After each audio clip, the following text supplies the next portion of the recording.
2, 1. You are live, you are live. Look at this, everybody. We've got a live kill.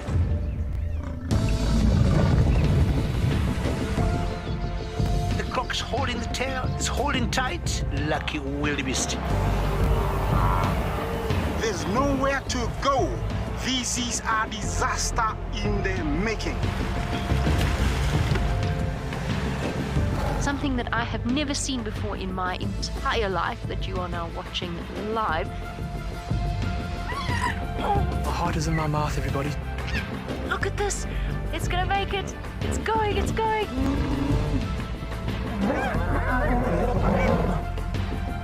This is just too magical. Hi, little guys. That's great, isn't it? Look at that. Scuba Steve has got a friend. You've got a friend in me. It couldn't be a better morning. This is just too special. Oh my goodness, we've got a turtle. How epic is the fact that we come into you live from the Chobe River? It's the most incredible feeling to be here. This is live, and we're in Rwanda. This is a very, very different adventure, charged with emotion. I did not think I would ever face my fears like this.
This program features live coverage of an African safari and may include animal kills and carcasses. Viewer discretion is advised. Good afternoon, everyone, and welcome to a very, very warm and sunny Sabi Sands. We've got a lot of exciting plans today. Even though we're looking here at Galago Pan, we're actually searching for Tlalamba because she may have been around. So I hope you're as excited as I am and jump on board for your live safari through the African bush.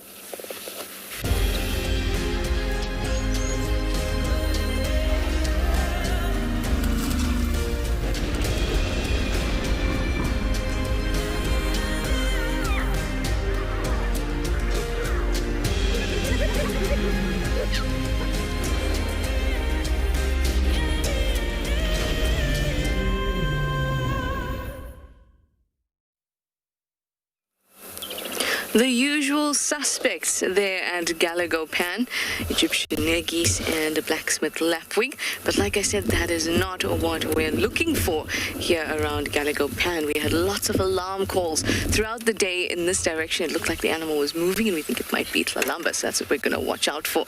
My name is TRISHALA and I've got Theo on camera with me this afternoon. Like I said, very hot, very sunny, 31 degrees Celsius, 88 degrees Fahrenheit, which is why we're going to be looking in all these patches of shade. Baboons were alarming, elephants were screeching, so those are the types of things we want to look for. Elephants, and the reason that those baboons were alarming. But like I said, we are here at Galago Pan, and that brings me to the second stage of my plan. Galago in Shangaan means bush baby. And I was thinking, since we have this extended time into the evening now, we should rather go and look for some bush babies instead of focusing on the chameleons. But of course, if I come across a chameleon, of course I'll love it. But Gallagher Pan has inspired me and reminded me that not chameleons are going to take priority, but bush babies tonight as the evening settles in. Now, do remember your live safari, so use that hashtag WildEarth or @FC on the YouTube chat stream. Or you can head over to our website and you can use our question box. We'd love to hear your questions and your comments. Well, we're going to head on now and keep on going in search of our leopard or whatever else the bush presents to us this wonderful afternoon.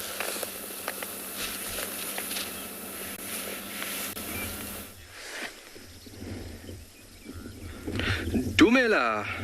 Good afternoon and welcome to everybody. We have ventured into the east and we have come this side with open arms and open hearts to see what we can find. Good afternoon, my name is Kyle, behind camera is Owen. Thanks very much for joining us here on this very live and interactive safari here on Tswalu Kalahari. But what a beautiful scene we have in front of us, and we are going to go east and, like I said, with open arms to see what we can find and unearth for this afternoon's drive. Really beautiful vantage point. One would think after being in the area for nearly 4 years now, it is 4 years, that you would get tired of the scenery. It's not the case here.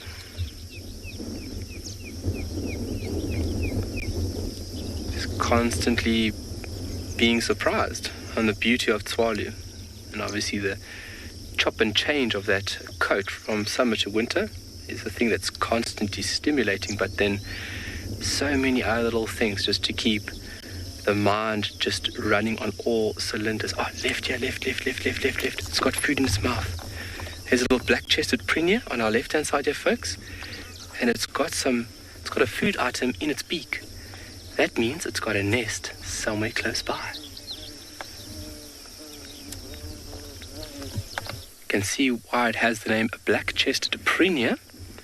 You can see that beautiful little band across the chest, just above the breast itself.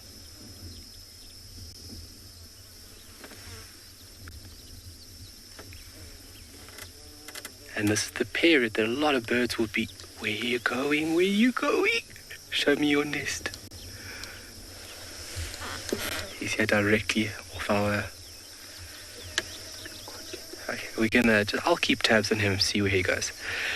But yeah, what we'll be doing is looking for anything and everything, like we usually do on Tswalu. It's lovely that we can come out here with open intentions.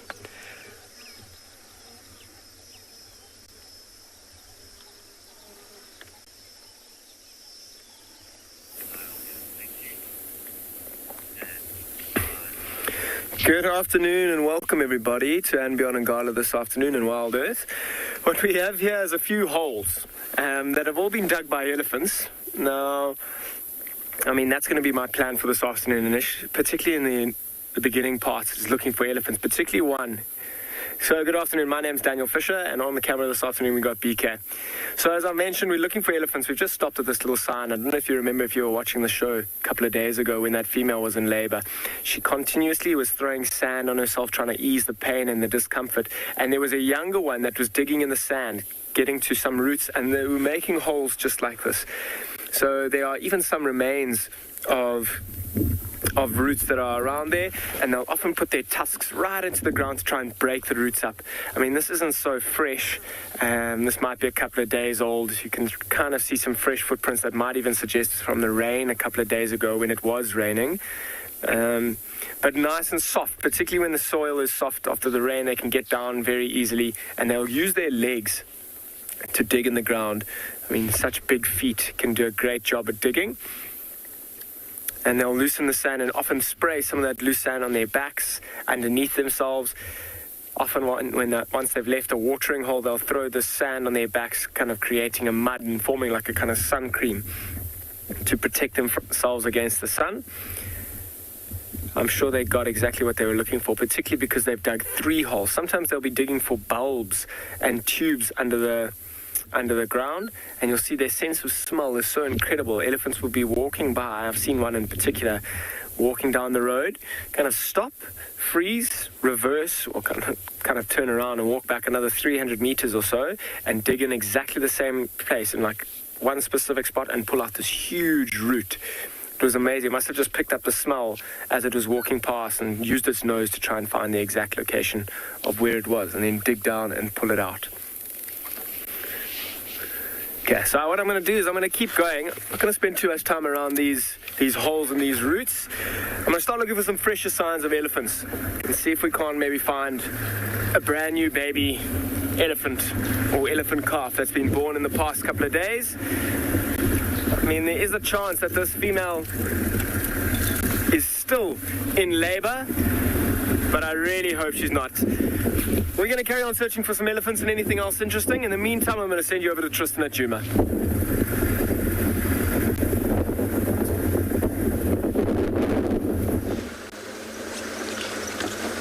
Well, while Dan searches for anything and everything that is interesting, we've just come across a francolin that's very upset. It was making its alarm call, which is now stopped.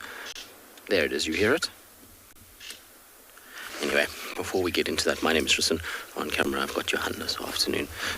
This francolin is shouting, but I can't see what it's shouting at. It's not in a tree, so it's not a ground-based thing.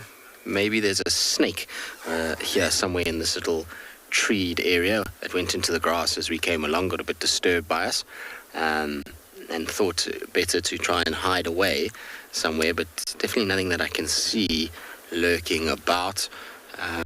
There's nothing kind of lying in the grass. Snakes can be notoriously difficult to spot in this kind of area. When you're generally looking for them, you're looking for some sort of shine in amongst the leaves. That's a little bit different to the leaves themselves, but I don't see anything at the moment. All right, well, it was worth a stop and just to double check. We've planned for this afternoon is to head to the east. I'm going to try and see if I can spend some time looking for Tswalu and the cubs, Kuchava and the cub, Thandi and the cub, that kind of trifecta. We're going to see if maybe one of the 3 moms is around with one of the little ones. That's going to be the kind of plan for us this afternoon. There was lots of baboons shouting around camp, which maybe is Kalamba. She was chased by the dogs this morning. And was heading kind of down towards Gallagher. So I know Trish has been checking in that area. Maybe she'll get lucky and she'll find the Kalamba somewhere there. But yeah, we're going to try and see if we can have some luck on the east with our eastern leopardesses. That's what we can call them. And see if maybe they're going to give us something. It'd be really nice to see Tswalu and the 2 brats because they are always awesome when the 3 of them are together, but it's still hot, so I would imagine it'll have to be a little bit later in the day. All right, we're going to carry on. Meantime, let's send you to Kyle, who's looking at a nest.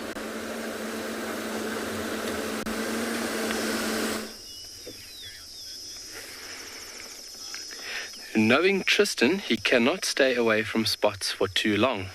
He made the comment, "It's there." Oh, yes.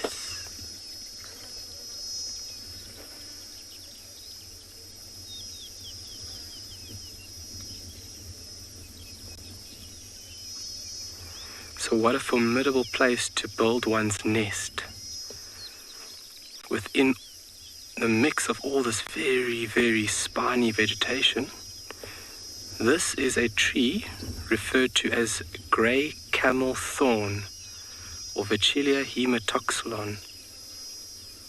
You can see it's part of the same family to the camel thorn, with those beautiful little yellow pom-poms, those little spines as well.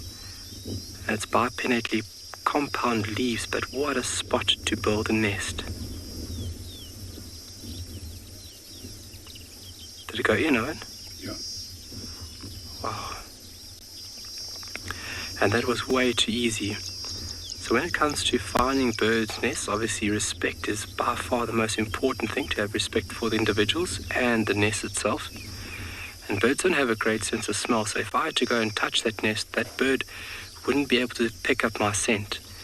But some birds can be deterred from the presence of a threat. So being very careful to always keep respect to the highest degree. Obviously, we're not here to alter or disturb or change, we're just here to observe. But what a beautiful little nest. So this pear-shaped nest would have been built by both individuals, so by male and female. And that is typical, that shape is typical of this species. Nice pear-shaped woven material within vegetation, just like that.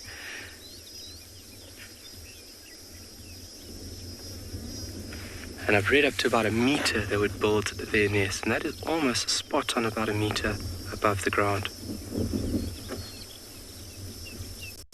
So initially when we saw the bird did have a food item within its beak. So that is a clear indication that inside that little nest there is a baby or two, a little chick. And now as we're both parents, would be very dedicated to bringing this little individual food items at a very, very prominent rate. And that's why the occurrence of insects right now is so important. It hasn't come out yet. So it has gone in there. Obviously, it might be just tending to the chick.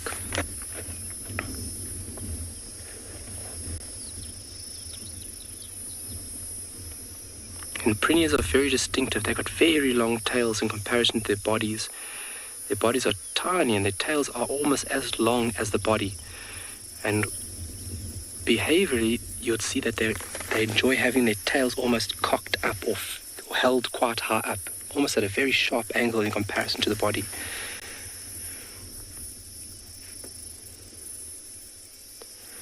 And you normally see them in pairs, so pairs or small parties, actually, to be honest.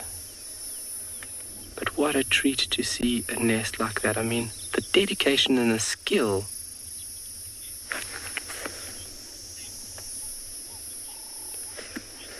Oh, how long would it take the pair to build the nest?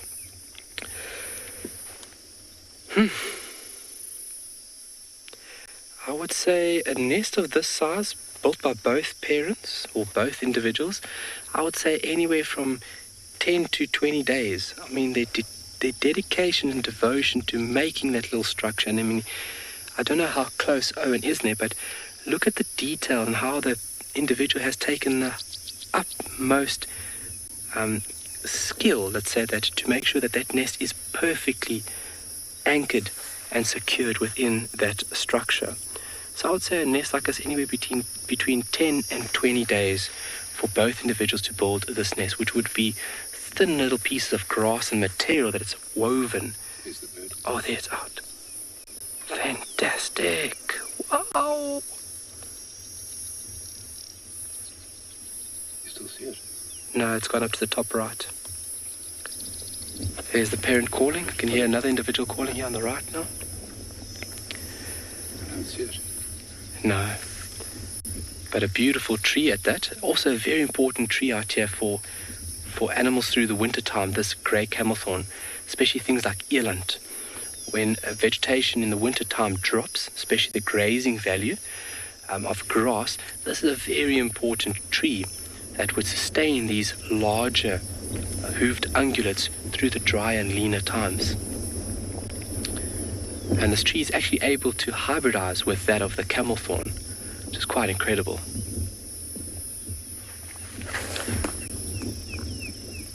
So it's just gone up to the top right-hand corner there. So it's in that mix, or if it's gone through the back, actually, to be honest. But what a treat. We've got to see it go in the nest and come out. So there's definitely a little baba inside there.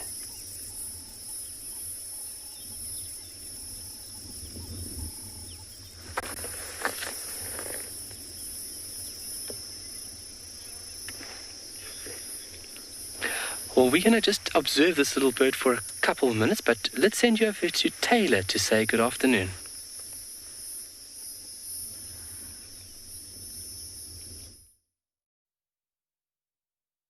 Well, we've got quite an interesting scene going on here this afternoon. Giraffe, zebra, and hippopotamus in the water. It's quite cool.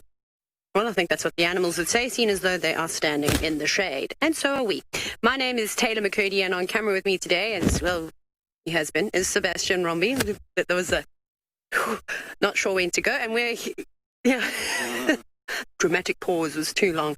And we, of course, are here at Pridelands, and as you know, it's part of Tswalu Game Reserve and the Greater Kruger National Park. And welcome to Ndlovu Dam, where there are no elephants this afternoon, but we've got 3 other mammals for you. So, you know, that's quite nice.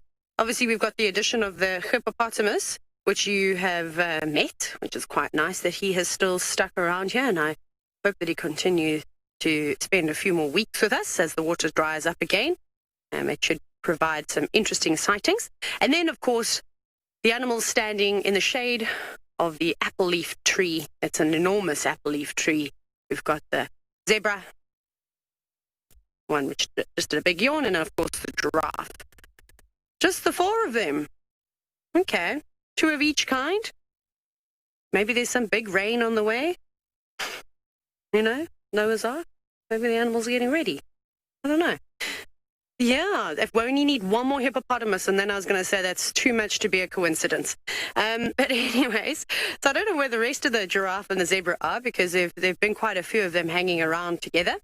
But in terms of the giraffe, they didn't really have the greatest social structure in terms of lots of permanent bonding. They just come and go as they please. Lovely lass, are you getting ready to have a drink? She looks like she's licking her lips. She's drooling a bit. I don't blame her. I couldn't think of anything more refreshing than some muddy water infested with elephant, buffalo, and hippo feces, hey? Doesn't that just make you want to go and take a jug, pop a straw in, and have a drink? Maybe a few ice cubes, because I don't think that that's going to be that cold either. No, not yet. Not quite ready just yet this afternoon. But it is really nice to see the sunshine. And I can't wait for the animals to get back to their usual routine of visiting Ndlovu Dam pretty much all day, every day.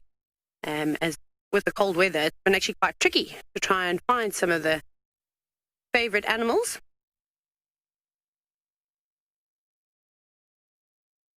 Listening, I thought something, but I think it is just an aeroplane in the distance. But there's been other really cool reports, which we will follow up on a little bit later, is that there was a leopard sighted during the day, so we'll definitely go and check around the rocky ridges to see if we can find this individual. But for now, I think we'll probably just spend our afternoon on the banks of Ndlovu Dam and wait for this giraffe to have a drink, because it is quite spectacular to watch giraffe drink water. Maybe you've just tuned in to these live safaris for the first time. How exciting.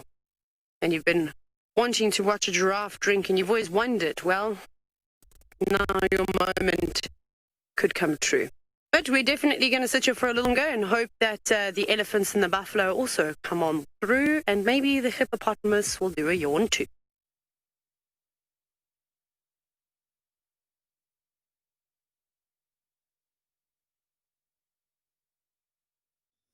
When do you ever have the opportunity just to stare at the beautiful clouds? I would like to do that with you folks for a few minutes.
Well, for all the kids that are joining us, what did you see in those clouds? Send through your questions or comments through kidsquestions@wildearth.tv, and everybody else, #WildEarth or just at FC. Let me know what you saw there. Bring out the creative side. Let me know.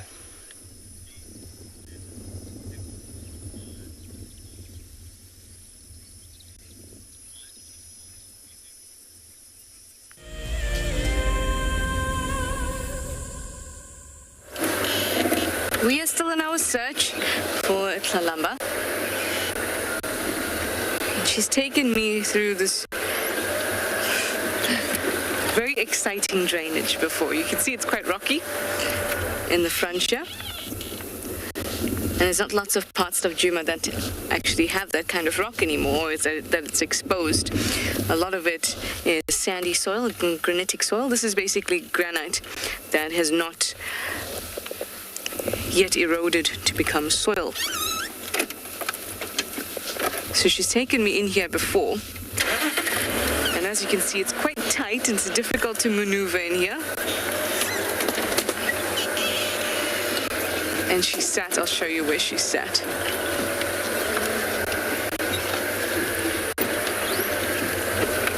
She sat here, just in the spot. So to get in, just right here. To get in, I had to kind of go around and then finally be able to move this way. And it took all these twists and turns. Hold on, guys, it's bumpy here. I took all these twists and turns, and as soon as I got into position, she looked at me and she got up and moved. That was the first time I realized this is one missioning cat. It was a long, long time ago that she did that.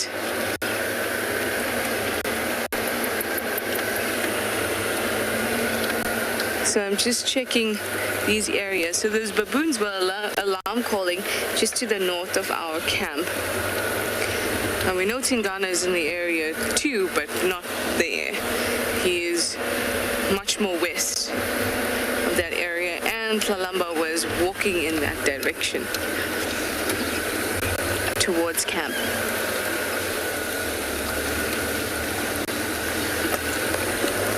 So bits of shade are where we're looking. Problem is that with a leopard's coat, the shade is exactly the spot they will sit in order not to be seen as well.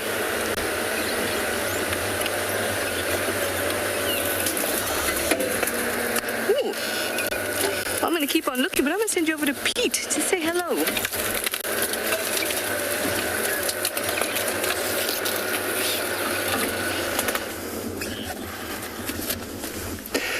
Good afternoon and welcome to and Beyond Pinda Private Game Reserve. We were driving along this road and we were just noticing how dry it is, and we found this small little waterhole with two humongous animals inside. Look at these wonderful two hippos just bathing inside, not moving at all. My name is Pete, and behind the camera is Glenn, and welcome to Pinda this afternoon. Very excited to share this afternoon with you. Very, very interesting scene we've got going on here. We haven't seen any water around. It's a really, really dry part of the reserve, and really unusual to see two hippos just relaxing like this in such a little bit of water. We actually drove past this waterhole earlier and didn't see any hippos in here. So that's very odd, because that means these hippos probably moved during the middle of the day from a waterhole probably close by, and came and found rest here. As you know, hippos tend to be more nocturnal, so they would go out and graze and feed in the evenings, and then come and find a little bit of water, usually a little bit more water than this, to spend the daytime in. Yeah, really, really interesting. If you can see, basically, I would say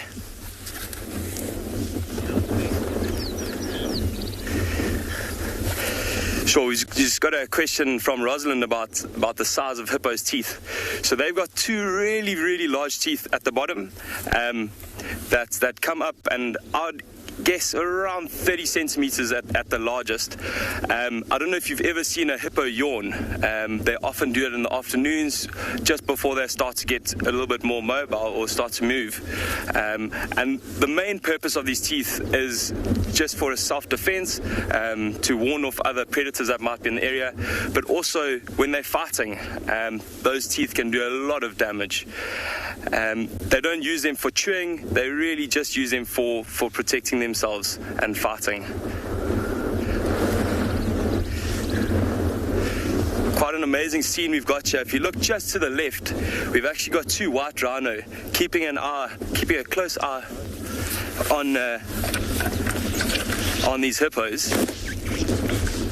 They're a little bit curious, they're a little bit wary. You can see they're just staring right at the hippos and not really wanting to come down and drink. I think they're a little bit cautious.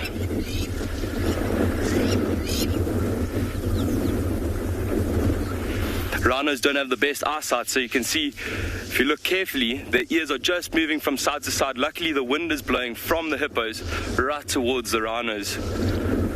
So they know where they are, and they know obviously that hippos are a little bit, can tend to be a little bit aggressive, especially if they in their territory, and they'd like to protect this waterhole with as much as possible. If you look carefully on that rhino on the left, you can see almost a straight line halfway up its body. And that's from wallowing. I'm sure they might have even been wallowing here, trying to cool down from this really hot day we have here at Pinda. And these hippos might have come along and actually chased them out, and that's why they're still staring and not wanting to move off.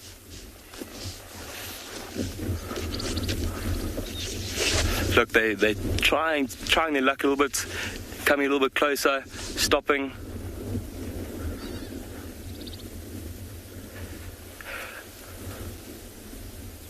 Look.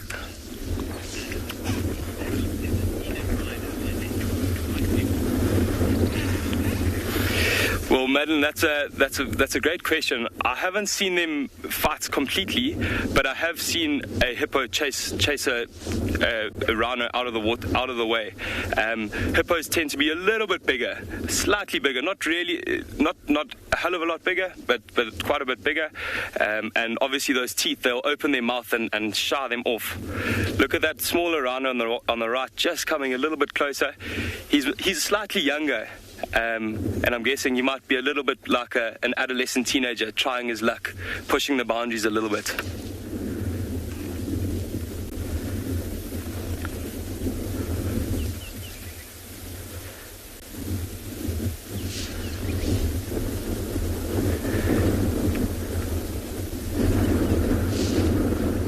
It's lovely to see. These hippos have really their eyesight's a lot better than the rhinos.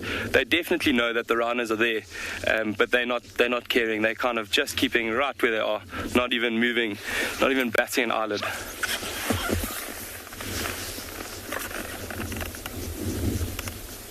I'm sure they're actually just fast asleep.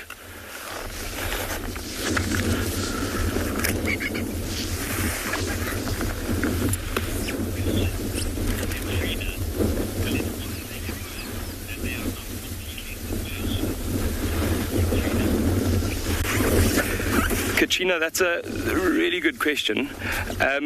So often if you do see hippos in the wild or somewhere else with a deeper waterhole, you might see just their nostrils and their ears sticking out. And that's because their skin is quite sensitive to the sun. So it might bother them a little bit, so you might see them shuffling around, try and get a little bit extra water on them. But the really, really sensitive part on the hippo is actually underneath. If they stand up, you might get to see just underneath their arms and on their stomach, it's a little bit lighter, sometimes almost a pinkish color. And that's the part of their body that's really, really sensitive to the sun rather, sorry.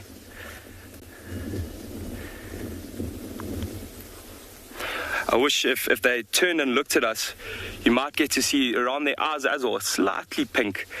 So often they'll just submerge their head, wet those eyelids a little bit, wet the nostrils, blow that water out, and then sit back down like this.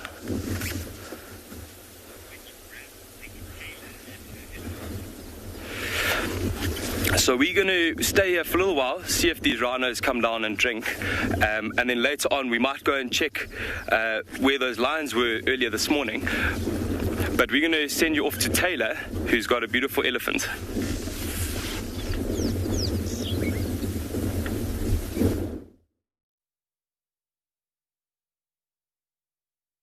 Well, that's quite an interesting scene you got going on, but one of our own. So the giraffe zebra moved on and entered in Tswalu Dam. But what's quite interesting about this elephant as it slurps up some water is that it's missing quite a big section of its trunk. You'll be able to see now. This young elephant bull is no stranger. We see him quite often around here. And I don't really know what happened to his trunk. We can obviously only suspect that it was probably a snare. I think we were talking about it the other day. The chances of it out here in this particular area being a crocodile quite slim. So I'm going to go with that it was probably a snare a very, very long time ago. We might have seen him the other day very, very quick with some other bulls, but he's on his own this afternoon, but not have trouble drinking. Perhaps he'll have to take a few more trunkfuls to fill his required needs of quite a lot of water that they will drink every single day. But we'll see who else arrives back down at the dam.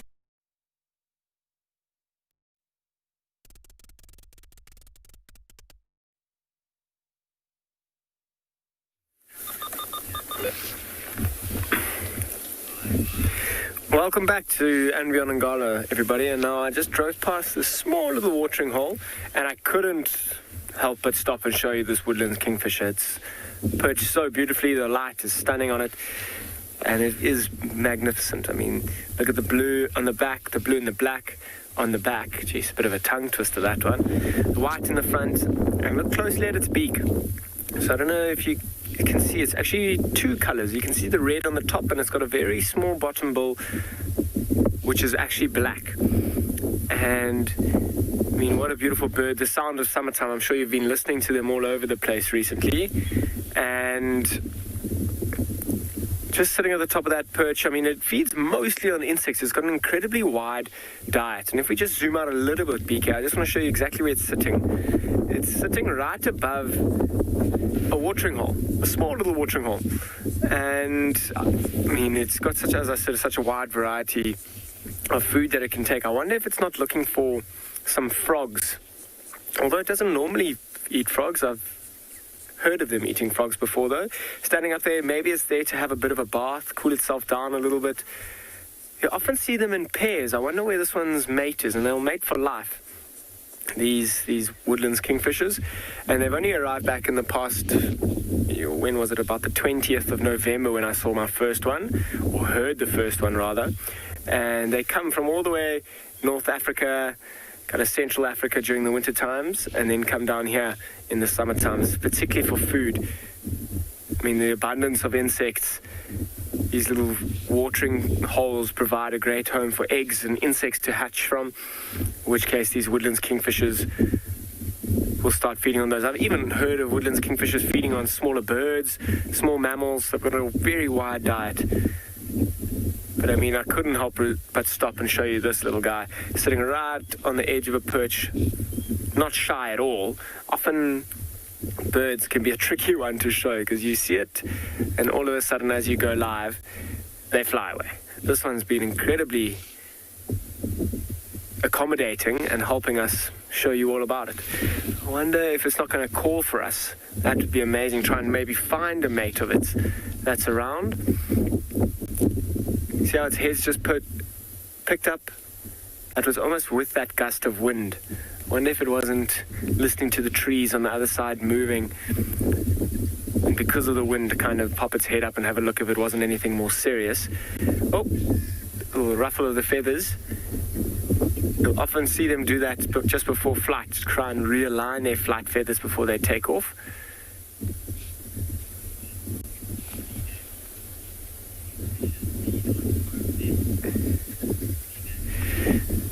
Sinak, would kingfishers feed on foam nest frogs? It's a good question. This one specifically, no. They would generally be feeding on mostly insects, although they will feed on fully grown frogs. But there will be some birds that will feed on the tadpoles. But in those foam nests, they're actually just eggs. So once those eggs hatch, those tadpoles will then wriggle around and drop into the water, and then that might start becoming a food source for all sorts of other birds that might be wading through the waters. And then once those tadpoles... Is that a bee or a fly? And once those tadpoles grow into bigger fish, bigger frogs, maybe a kingfisher, specifically other kingfishers that hang around the water holes, such as malachite kingfishers, pied kingfishers, giant kingfishers. But this woodlands kingfisher is a predominantly insect-eating kingfisher. The other insect-eating kingfishers include pygmy kingfishers, grey-headed kingfisher, brown-hooded kingfisher, striped kingfisher.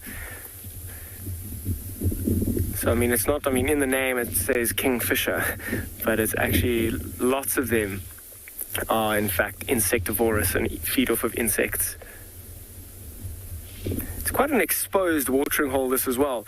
A bird of prey may come and try and snap this woodlands kingfisher up.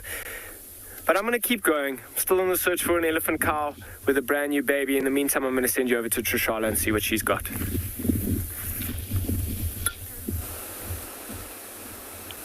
I saw the cutest little tracks, so I had to stop and show them to you. In fact, if you can guess what they are, that would be even better. They're these here. They look like train tracks. Can you see them?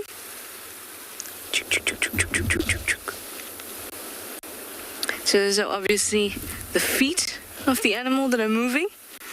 And there's only about 3.5 centimeters between the little feet. That's tiny. That's very, very, very cute.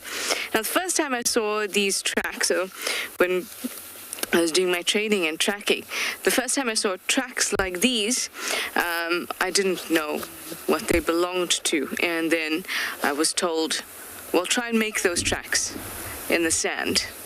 So I said, okay, I'll try and make these tracks in the sand. If I were this animal, if I were an animal to make that tracks, what would I be doing? So I tried to do it. You can see they're side by side, right? So you'd have to go like that, and then like that, and then like that, and then like that, and then like that, and then like that. And then I said, okay, well, that kind of ended up with that train-like pushing of sand, and I thought, gosh, what does move like that? And if you guessed a tortoise, you would be correct.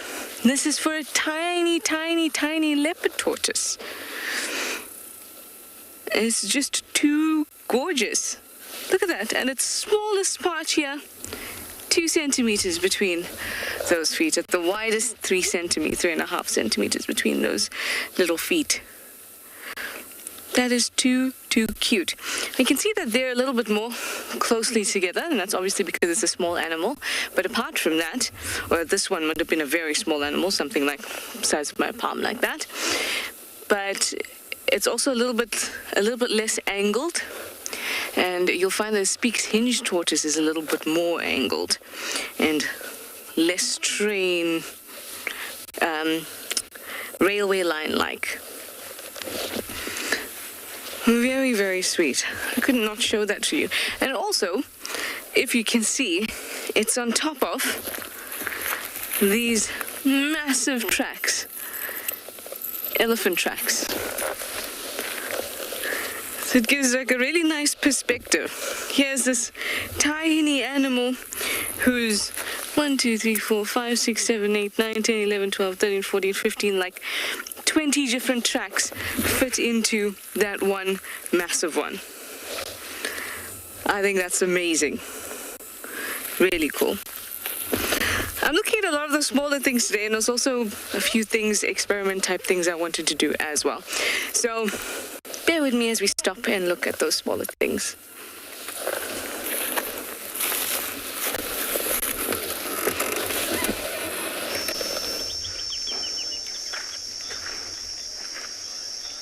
Well, welcome back on board here with myself and Owen at Tswalu. And we're busy traveling slowly on this long cut line towards a watering hole. And something just caught Owen's attention. And we backed up. And this difference within this blackthorn got his attention. So I want you folks to focus on this area over here. And you'll see from left to right of screen that on the right-hand side there will be something that looks different. Within a tree obviously has leaves which are uniform throughout the tree itself. And if you look very carefully to the top right-hand side there, you'll see that something is just not looking right. A very amazing plant is utilizing this beautiful little blackthorn. Can anybody guess what it is? Owen's giving us a nice close-up there of it. It's something that grows on something, so what we refer to as an epiphyte. You get epiphytes on the terrestrial basis like this. So a plant attaching itself to another plant, or an organism attaching itself to another organism or plant. You also get them in the marine base as well, epiphytes. But very beautiful and very distinctive. You can see in this area, this is very distinctive. This looks very different in comparison to that. And you can see these little tiny paddle-shaped leaves. This is definitely blackthorn, but this looks totally different. And look at these large leaves in comparison to these tiny little ones. And if we look a bit closer, they aren't open yet, still very early in the season. These are the actual flowers of this plant. These little sections over here. And they look very flamboyant and very attractive. So you'd want somebody to come and maybe nibble on the top part. But this plant is not rooted in the conventional sense. It's rooted into this blackthorn. And if you think about plants like this and strategies that plants have across the globe is quite remarkable. Some plants don't need to be attached into the soil basis. They could find hosts just like this, or they can find cavities where the tree is grown in a form where just enough debris and stuff has settled in there that this plant can detach itself from the terrestrial basis and live in this little, almost say, haven. This is a mistletoe, and a very beautiful plant at that, and very complicated if you think of it. This plant is actually, its roots is embedded into the blackthorn over here. Let me not get caught up. Can you see that part there, Owen? Yeah, there's the part where the initial very start of this plant would have taken off, where its tiny little root would have embedded itself into the stem of this blackthorn. And the mistletoe is a parasite. So it is utilizing some form of items from the tree. This would be water. And this would affect a tree down the line if it gets to a massive state, but it won't hinder a tree to a negative sense at this form at which it is now. But very, very beautiful. And you can see there's a massive difference between the leaves. And that's what initially caught Owen's attention, and as well as these beautiful red elongated, almost looks like matchsticks. And this is the common name for this one, is matchstick mistletoe. It is part of a very diverse family group. And you find them from here all the way to the eastern part of the country. And the family group is called bird lime. And very, very nice. And this will be the actual flower that would open up. So this part over here on top would actually split. I think this one is just about ready to open up, actually. Look at that. Look at that. So it is just starting to split. I can see the split. So this one's also just about to split. That is the flower actually opening up. And look at that. Unbelievable. Very, very beautiful. And if you think about a strategy by utilizing another plant for you to survive, I mean, that is just very creative and very complex. So what would have happened is that when the seed was ready, the seed would be this reddish fruiting body. A bird more than likely would have eaten the seed. And once the seed goes through the digestive tract of this bird, once it defecates the seed out, the seed has quite a sticky coating around it. And more than likely what happened is that bird sat just there and boop, out came the seed. Hello? Out came the seed. And obviously with that sticky coating, that seed would have adhered to the actual branch, and that's all it needs. From there, the embryotic root would have stemmed itself into the actual branch and then is utilizing water from this beautiful blackthorn, and from there has grown and spanned out into this area over here. But really remarkable form of growth. Some plants don't need to be rooted at all. Some plants just extract all they need from the atmosphere itself. I mean, plants are just so well adapted, and they have had a long time to shape and find these beautiful little niches and nooks and crannies in order to survive, and then also to diversify, which is remarkable. Look at all the new little ones starting over there. These are brand new little flowers for the season. They start now early summer, spring into summer, and then they finish off at the end of summer with all these beautiful little flowers. And that is remarkable in terms of a flower structure. But we're going to leave this beautiful mistletoe and we're going to send you off to Pete with some hippos.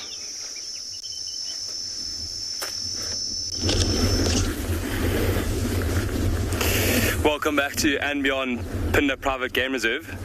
Sounds like Carl's found a DJ there somewhere else in the bush. But Glenn and I were just discussing, talking about the different mechanisms animals have to protect their skin and different glands that they might have. So if you look carefully at that hippo on the left-hand side, you might see it looks like a darker color, almost looks like there are a bunch of flowers on there. And that's actually, it's almost like a sun cream. It's something that they ooze out of their skin to protect their skin.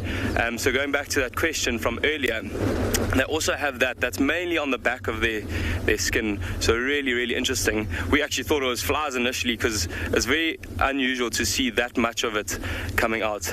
There's a small shift in the hippo on the right-hand side. But it's amazing. We also, just to the left here, we found there's some rhino dung that two Egyptian geese are just busy pecking away at.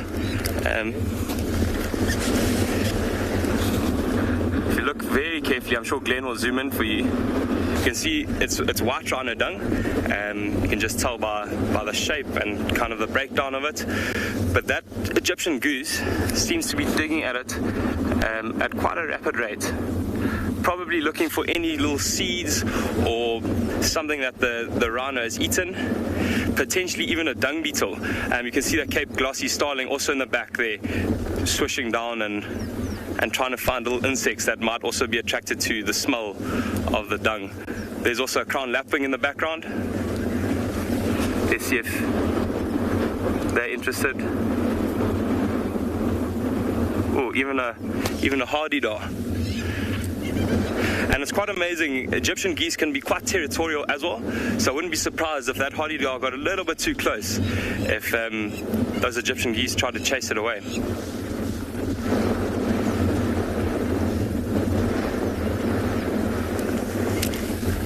They're both putting their heads down there now.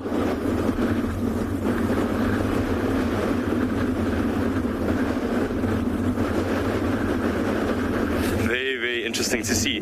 So that dung looks quite fresh still, so they wouldn't be doing that with an older dung that we got all around here. It would be a fresh dung, because that would have the kind of the seeds that wouldn't be the oldest and the driest, that also attract the most insects.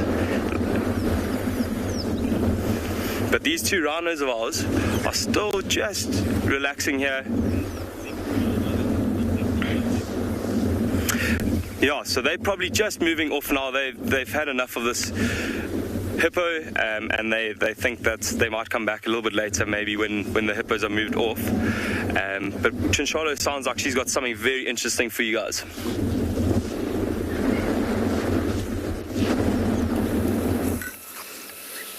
So remember, I told you this morning I found that rough-plated lizard, but it was a bit too fraught or rotten to be able to dissect it, but I did find some tools and some parts that I thought would be interesting for us to look at. So I want to, as I did in biology class, be able to give you a first-hand idea of what an animal feels like, what they could smell like, and and what these parts actually look like. So here we have some of these. I think it's a little bit less gruesome this way, and you don't feel like, you know, the animal is looking at you, anything like that. So the first thing I want to do is talk about the scales and the foot. So you can see this is the back foot, right? You can see the scales are keeled, which means it has ridges.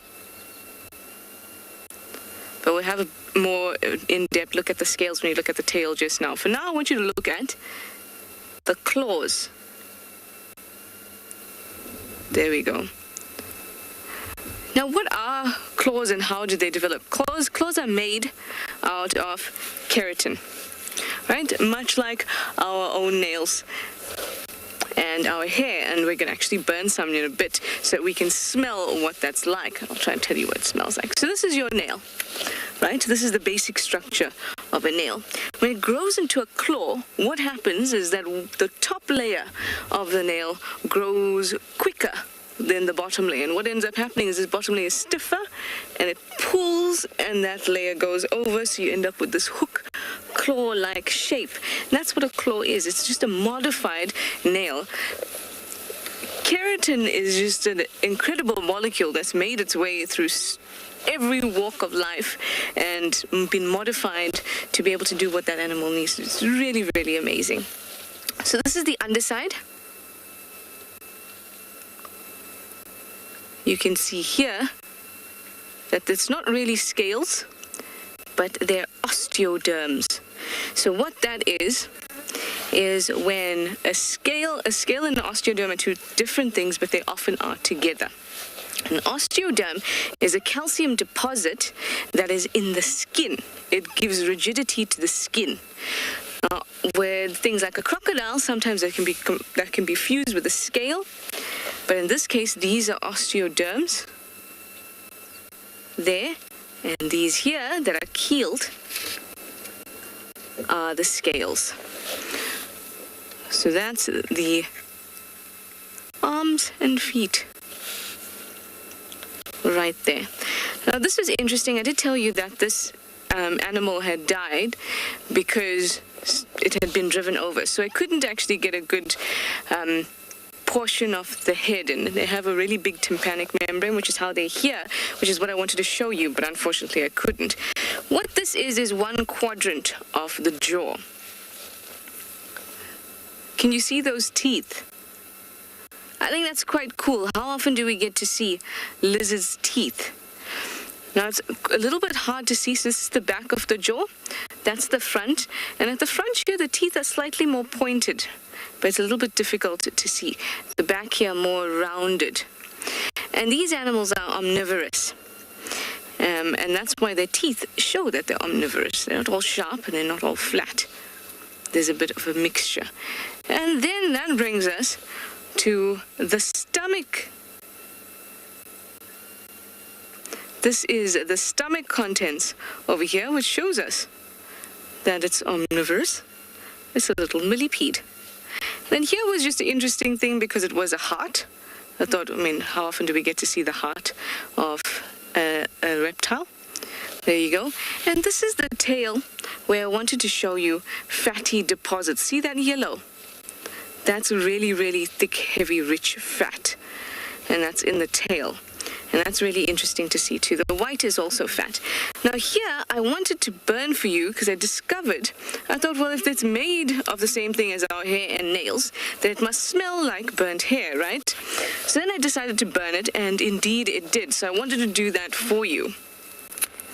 And you're going to have to trust me because obviously you can't smell it, but smell safari, guys. Theo? Theo's already got his thing over his It smells like burnt hair. It smells like burnt hair. That's amazing. Absolutely amazing. Anyway, I just wanted to share those little bits with you, and sometimes half the fun is just figure it out on your own. But thank you for putting up with me and my little mad scientist thing going on, and I'm going to send you over to a lion who has a kill.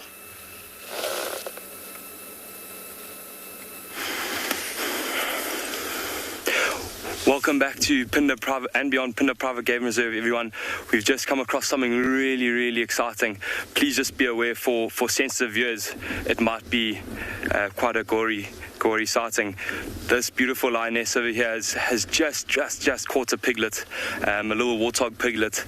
We weren't able to see it, but we just saw her coming out of the long grass with this piglet still actually wriggling its legs and was slightly alive. You can see, if you look carefully, look how her mouth is open. She's panting, her whole body is kind of moving. She seems to be actually licking the piglets at the moment. Might be just cleaning a bit of the blood that might have come out as a result of the punctures from her teeth. Look at how her ears are just pinned backwards. She's getting up now. This lioness actually has 3 sub-adult cubs that we actually saw this morning, and I think she might leave the piglet there. If you look carefully, it's just lying there in the shade. She might try and call her cubs and bring them back to this. She won't even eat it herself, and if you look at her carefully, she's really, really skinny. She could do with a meal, but it's just amazing how they always put the cubs first. It's kind of their mission as life is to get a great success out of their cubs. There's a giraffe in the background, so if you look carefully, I suspect that giraffe's just going to stare at that lion, keep his ears pricked, face straight on.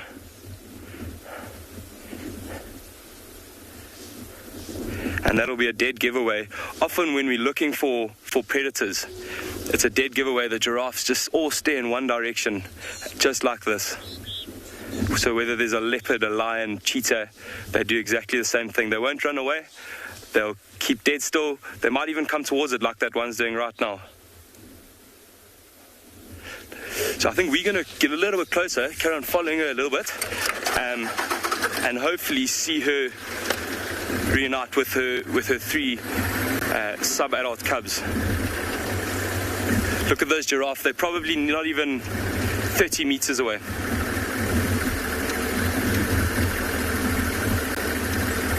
You can see she's walking really, really slowly, really exhausted. Even though it probably wasn't a long chase, I think she's just really tired. It's been a really hot day here at Phinda and Beyond.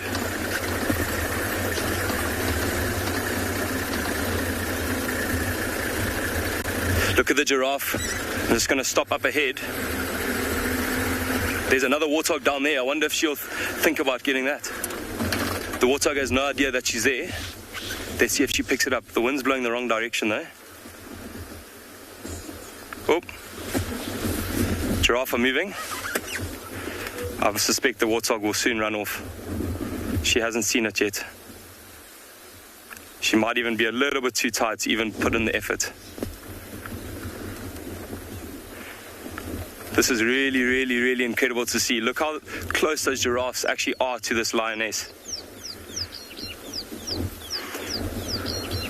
They're not backing down. Even that warthog's coming a little bit closer. Look, they're kind of shielding, almost herding this lioness away. Say, don't come any closer. I suspect that warthog is a little bit confused. Otherwise, he would have probably run off earlier. Let's keep up with her a little bit. She's keeping nice and close to this road. Where we left them this morning was actually right here, not too far away. So I'd suspect as she gets a little bit closer, she might make a high-pitched sound, try and call the cubs. There's a zebra up ahead as well. Jeez.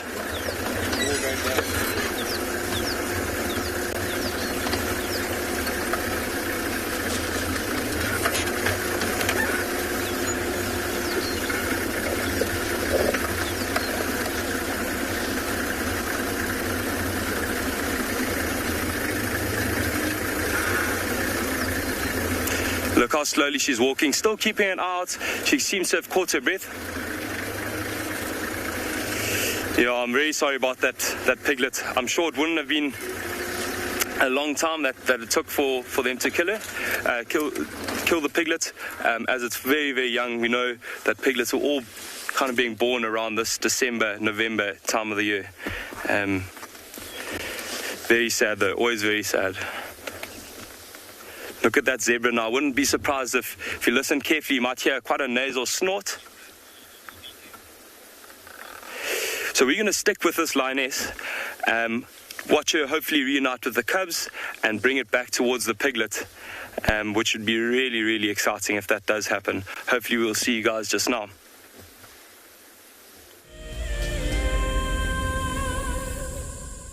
Wild Earth is launching our brand new Explorer program with an opportunity to win a very special Wild Earth expedition. The lucky winner will get a behind-the-scenes Wild Earth experience at the magnificent and beyond Ngala Tainted Safari Camp.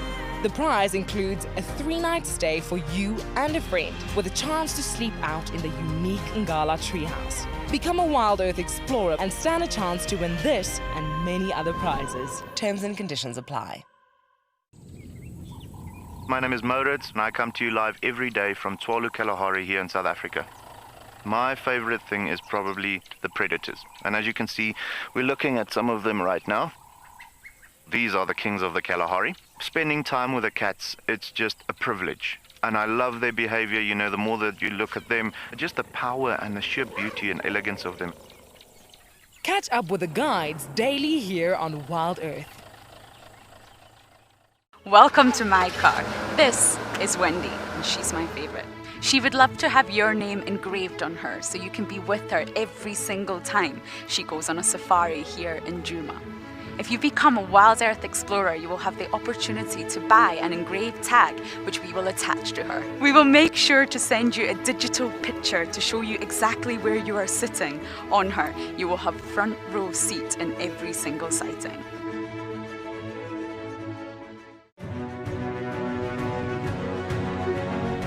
Hello, boy. You are a monster. And he's coming right up to us. Hello, boy. Oh, settle down. Settle down. He is very, very close. He's pushing his trunk against the car. You can feel the car moving. Hey, hey, hey, hey. Stop that. Expect the unexpected here on Wild Earth daily.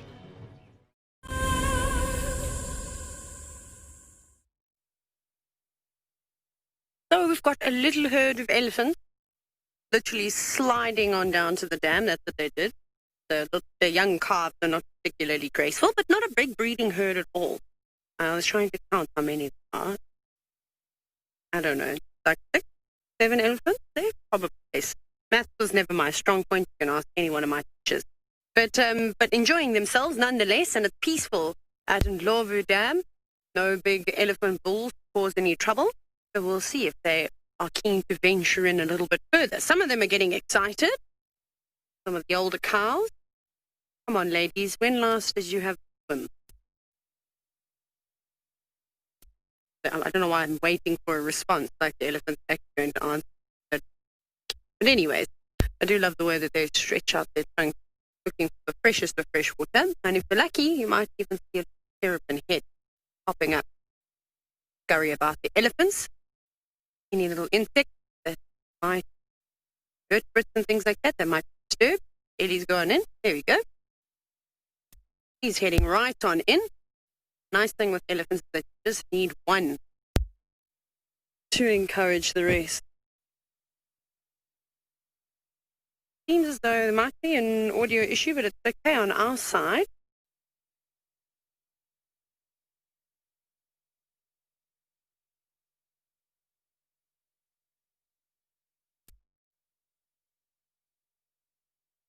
Okay, sorry about that, everybody. Is that elephant even breathing? Oh, there we go. Popped up, plopped right down on her side. Now there's about 3 little elephants in here. I'm hoping that they decide to also go on in. Normally it's quite difficult for them when there's so many elephants at the dam, and it's difficult to have sort of private swimming lessons, especially when you're young and there's huge waves coming at you and there's too many bodies in the water. So now would be the perfect time. Best time of my life. If I was an elephant, I'd never leave. I'd only be swimming all day, every day. Oh, good now. telling you about.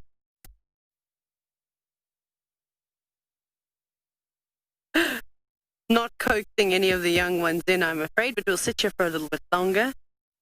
If any...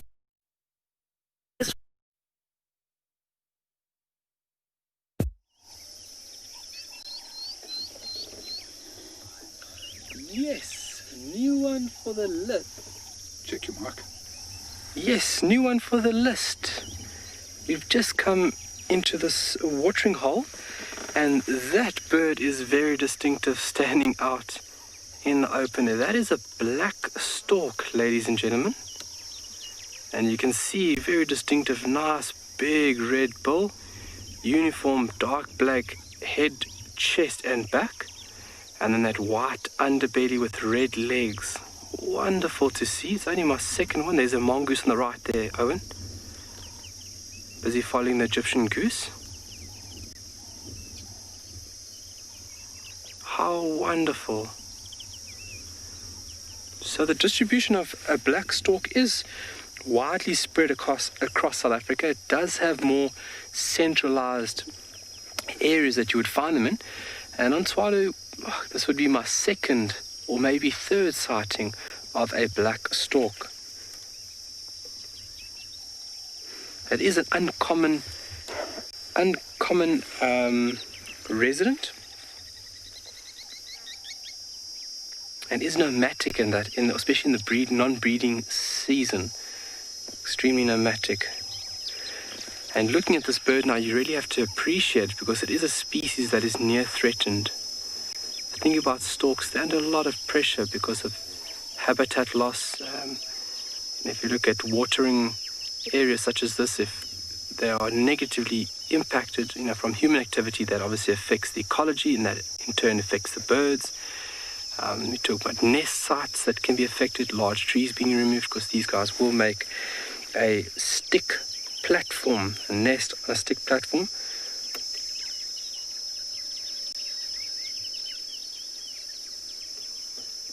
If my memory serves me correct, I think it's actually on a ledge. They do not make nests on trees, not this species. My apologies. I think this makes a nest on a ledge. Doing a little bit of preening, but what an amazing sight. Did not expect that. So just with the abundant water around in the area, these birds will range out further from their normal areas of operation.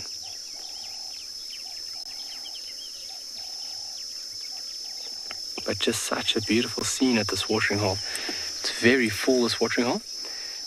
If we would go back a month and a half, this watering hole was down to maybe a 5x5 little patch of water. So this watering hole being very important for this bird, because this bird feeds on various... Whoa! Bird nearly hit me. Various animals, from fish, frogs, tadpoles, and even insects within and around this body of water this bird would consume, and using that very long beak as a very efficient tool by basically lunging forward and grabbing a prey item. See the mongoose on the left there, Owen? Yeah. Little yellow mongoose just to the left of that bird.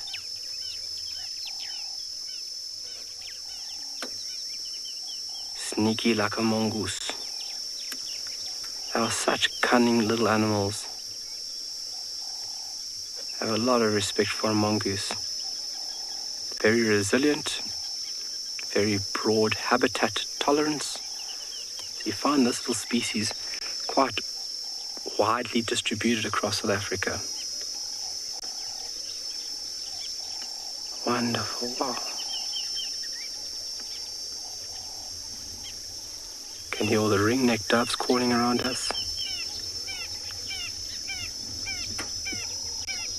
Oh, okay, well, we're going to enjoy this black stork for a little while longer, but we're going to send you off to Pete and some lions.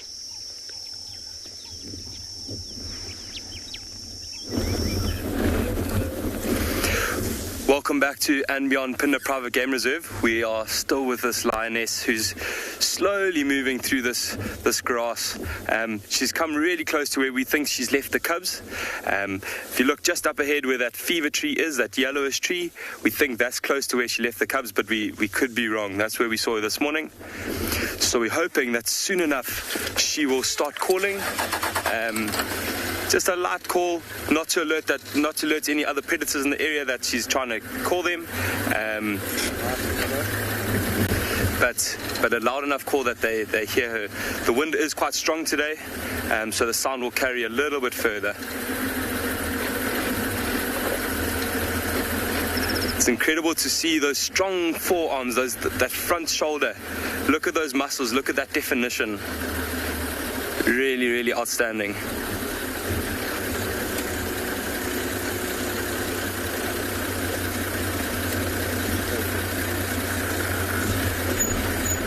Look, as well as she's walking, her tail's just lifted above the ground, not dragging through the ground as to get dirty, but just high enough that if cubs had to follow behind her, they'd be able to see that beautiful little black spot and follow, especially when they're walking through long grass or a thick area. It really, really is helpful, and that black color stands out quite a lot. If you look behind her ears, she has also that black coloration, which is really outstanding if you compare it to any of the other colors in the natural environment where we are. If you look underneath her belly, you can see it's quite flat. You can tell that she hasn't suckled in a while. No cubs have been suckling from her, and hopefully if we do come across those young adolescents, we might get to see her calling now. Let's see, she's scanning. She might even just try and be remembering where she's left them. But I'm pretty sure she knows exactly where she's left them, just scanning her surroundings for any other potential predators or any other potential prey. I'm sure she's quite tired, so I think even if she came across something right now, she wouldn't go for it. So if you look carefully, just beyond her, there's a bit of a drainage line or a dry riverbed. And that is a typical kind of area where she would leave some younger animals. Glenn, I'm just going to go around a little bit because there's a road down here and she'll walk right past us. Just going to pick up the pace a little bit so she has a nice little walk past.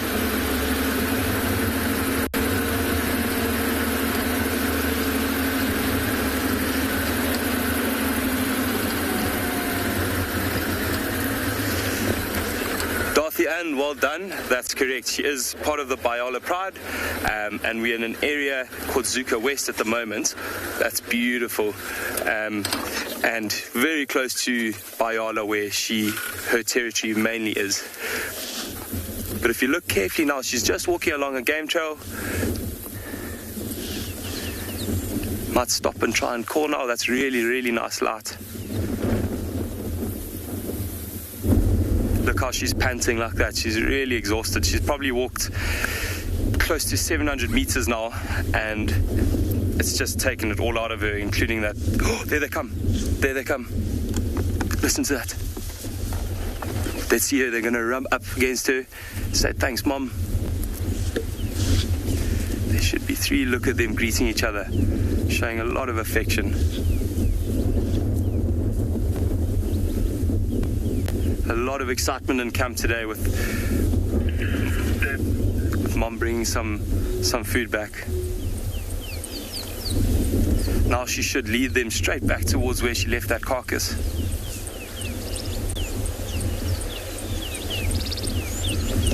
The one isn't quite as excited as the others, but I'm sure as he gets closer, he'll show the same affection.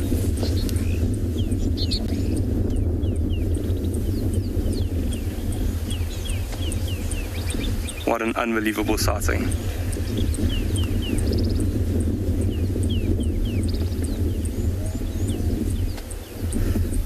A lot of love and a lot of bonding, and that's what makes lions so incredibly special, is that sense of community, that kind of bond that they have.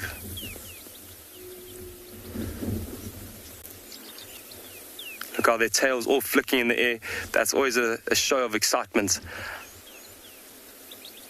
Look at them So we're going to loop back around quickly, back to that same road we just came from.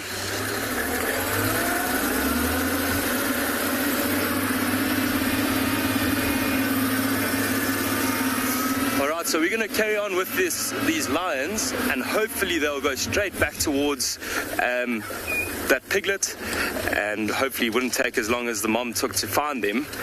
But I heard that Dan has some amazing eagles in a tree. I'm sure that'll be fascinating. Enjoy.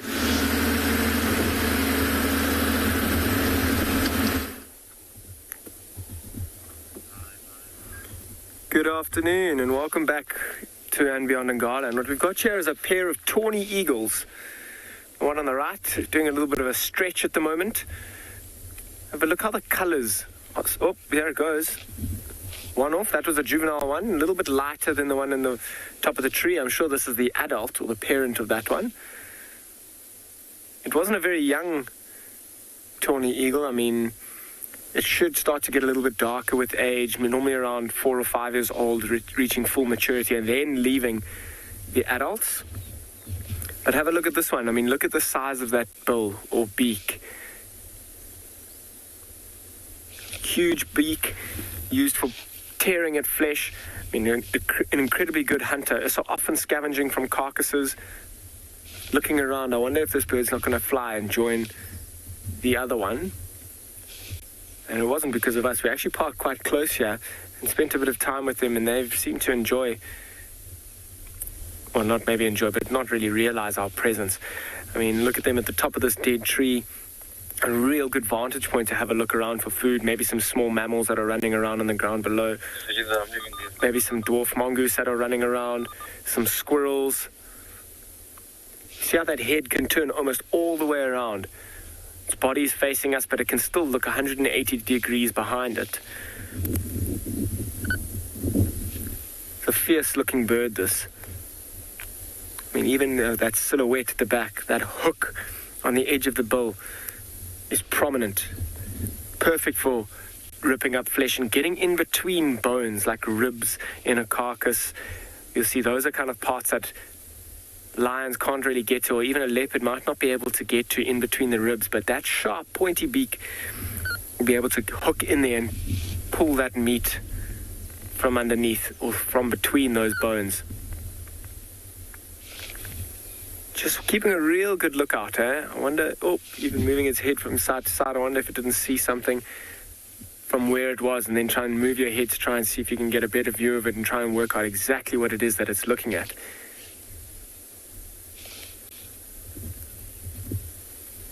Quite a big bird. I mean, very difficult to tell the male and the female. The female is quite a lot larger and often darker with a couple more streaks in the front. So I wonder if this isn't the female that's in the tree.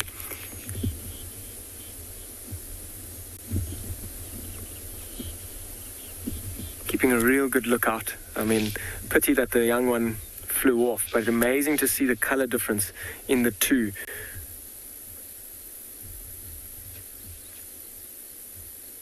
Magnificent bird. I mean, one of the bigger eagles that we have around all year round as well.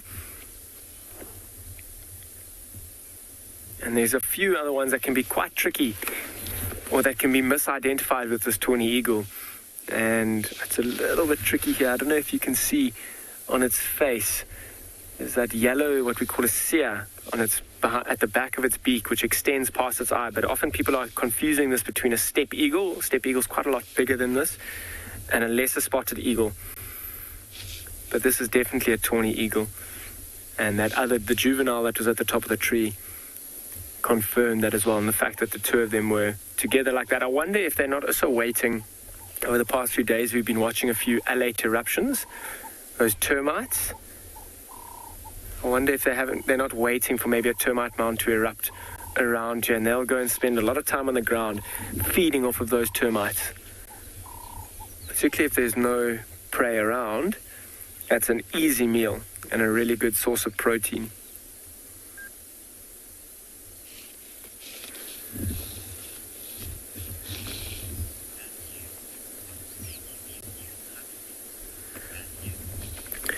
So, Matthew, what snakes will this bird hunt for? I mean, it's got an incredibly wide variety of food that it may hunt for.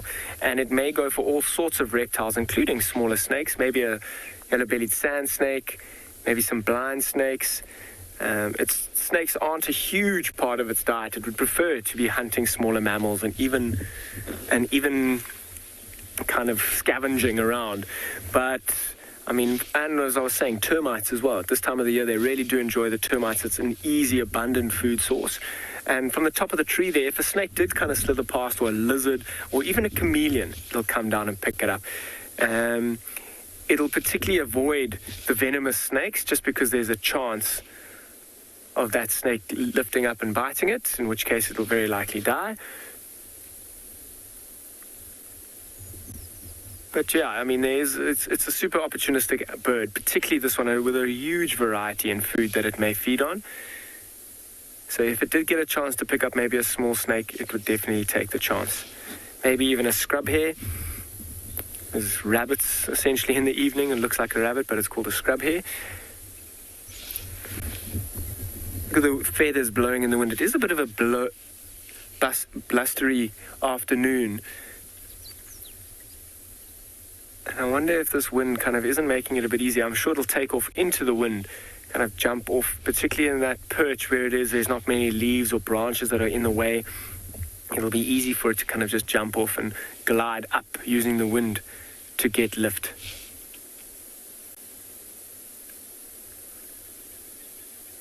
Quite a majestic bird right at the top of the tree, really dominating. So I'm going to keep going. I'm going to let this tawny eagle continue looking for food this afternoon. It may even spend the whole afternoon into tomorrow here. I wonder if it hasn't got a nest around. Keep going, looking for anything else interesting. In the meantime, I'll send you to another live location.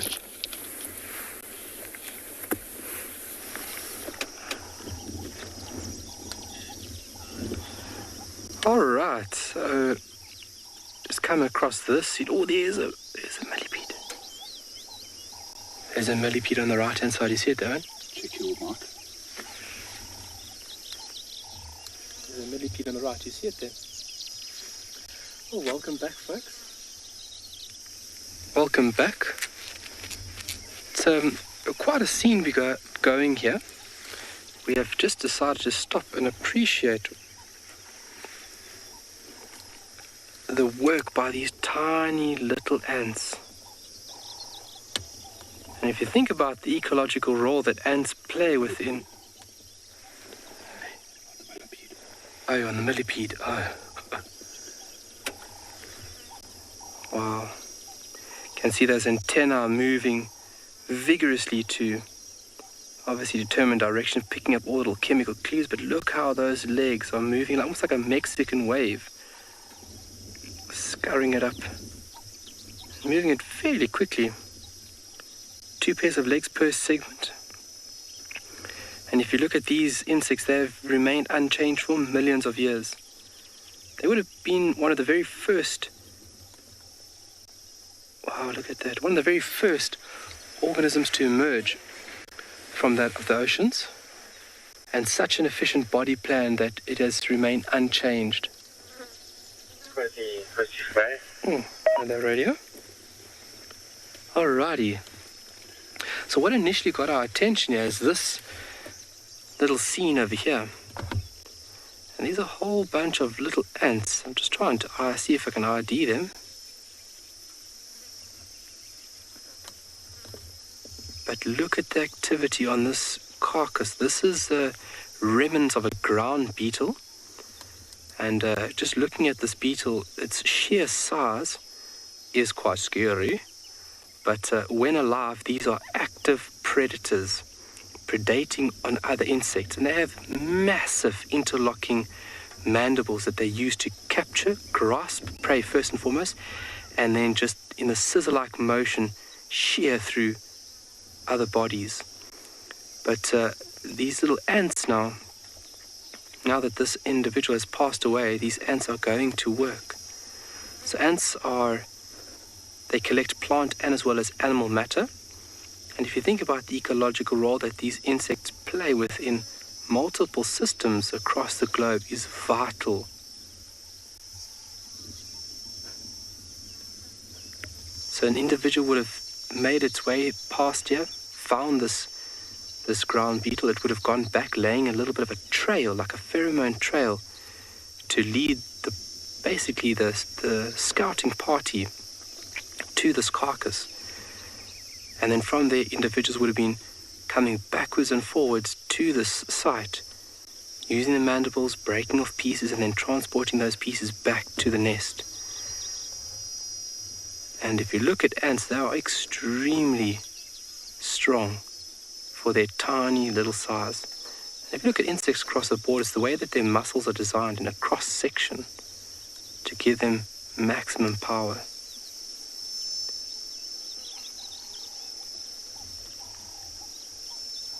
Or maybe Anopelipus, or... Sure, I'd need to get a bit closer. But nothing is lost out in the bush. And energy is constantly being redistributed. It's never lost.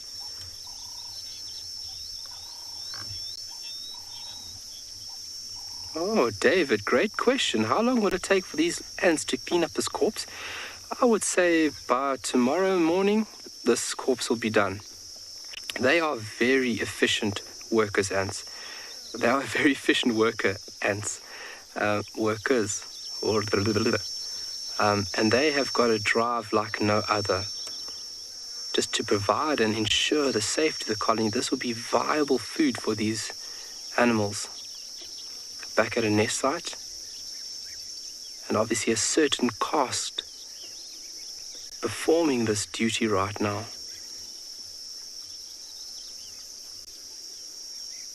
Incredible. So the energy that this beetle would have consumed along the lines now is being passed down onto these tiny little organisms. And from that, when these tiny little organisms consume it, the nutrients is put back into the soil, or something else eats them. So if you think about energy and energy itself within an ecosystem, it's constantly being redistributed from one section of the ecosystem to another. It's never lost. It's a continuous flow. But really busy little bodies.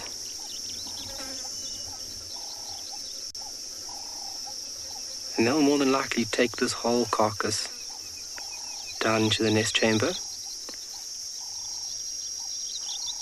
And this will be viable food for colony members.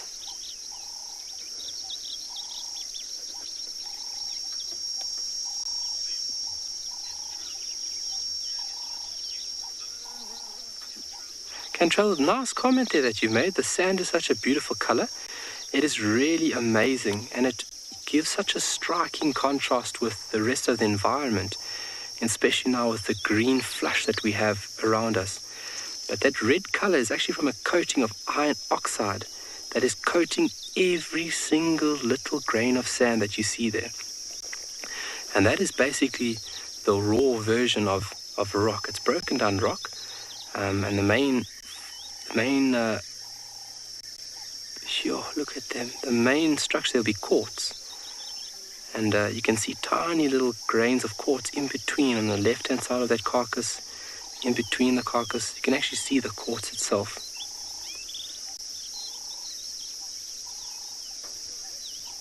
So there's a large individual there to the antennae now.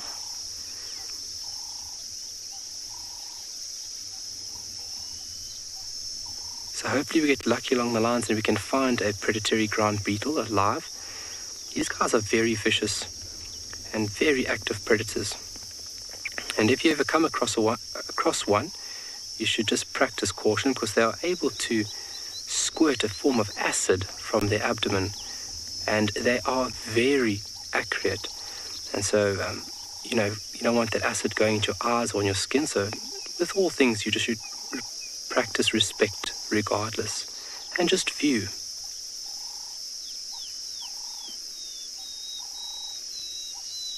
So using the mandibles to break through that hard exoskeleton, and it's got to be quite a task, because if you think about the material that makes up these insects' bodies, chitin is a very hardy, very durable substance.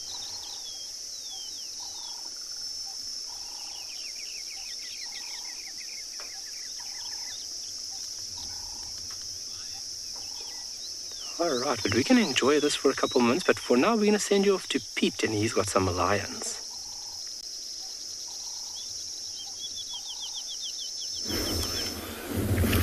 Welcome back to Phinda Private Game Reserve and beyond, everybody.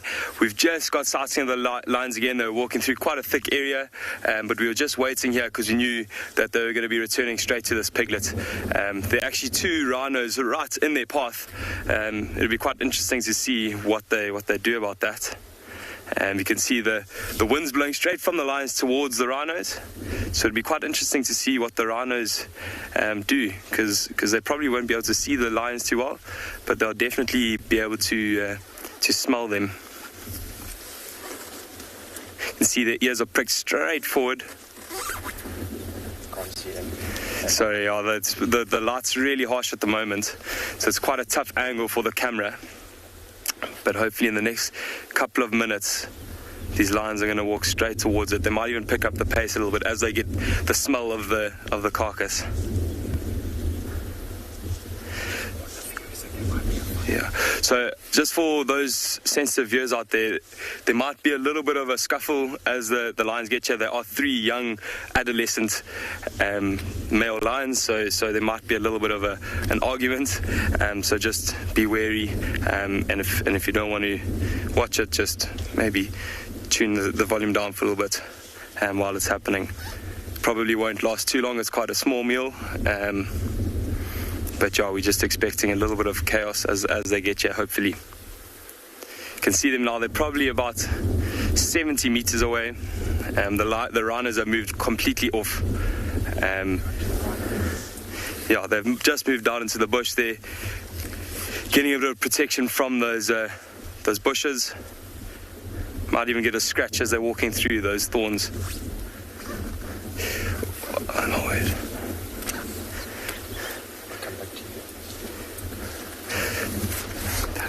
It's a pity we can't see it because of the light, but these lions are climbing up the tree, clawing at it a little bit, just to sharpen their nails and pull out those joints, just to strengthen those ligaments a little bit. But the mom's moving here quite fast, so hopefully the rest of them should join quite soon. Those same giraffe are chasing again. They're kind of herding the lions away from them, and they're getting nice and close now. Very happy, they're very joyful, lots of excitement, lots of playing.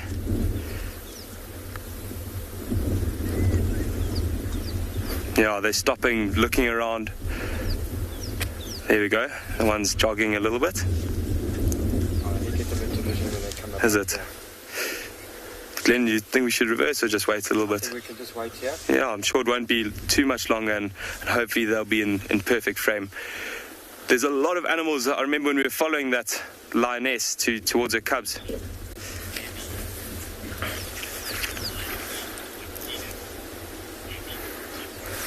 Demi, that's a great question. So male lions absolutely gorge themselves when they get to a carcass, especially if they haven't put a lot of effort into the hunt. They'll get there straight away and just eat as much as they can, sometimes 20, 30 kilograms at one sitting. You'll often see them. I don't know if you go online and look up pictures of male lions that are full. Their belly is completely swollen, and they're literally lying there on their backs, and they can't do much about it. They're just breathing really heavy, and usually, unfortunately, it's the females that get to eat a little bit less. It's normally the males, then the cubs would go just after the males if there are cubs around, and then the females will get the little, hopefully a lot more meat, but they often get the scraps just to keep them full. I don't know if you can hear that. There's a buffalo just inside this thicket that must have smelt the lions, and they just gave an alarm call.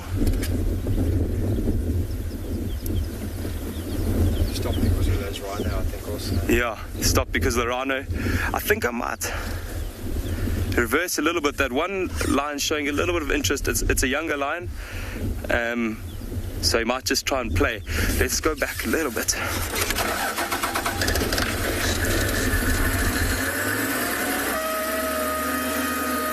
Oh my word.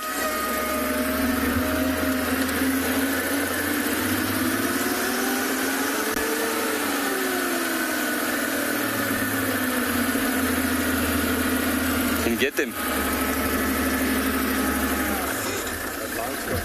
The lion's gone straight into the thicket there. So you're just trying to keep an eye on him. Let's see which lion it is.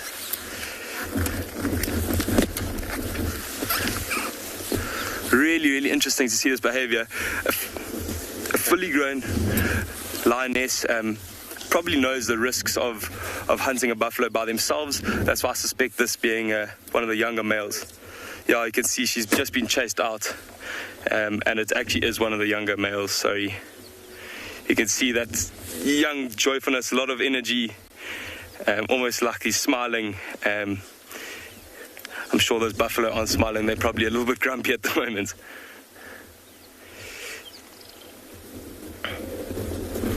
They're so close now, walking, yawning, completely focused on everything except where their food is at the moment, but now they're marching on. I think they know that it's not a very large meal, so if there is another opportunity on their path, then they'll probably rather take that. They'll still continue back to this meal, which is probably 35 meters away from where they are now.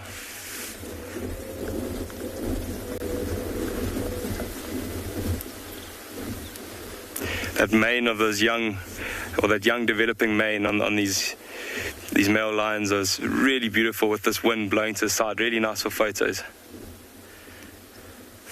Okay, so I'm just gonna, as they get a little bit closer, I'm just gonna jump ahead so we can get back to where that carcass is and try and get it just in time. I'm sure they're gonna pick up the pace now.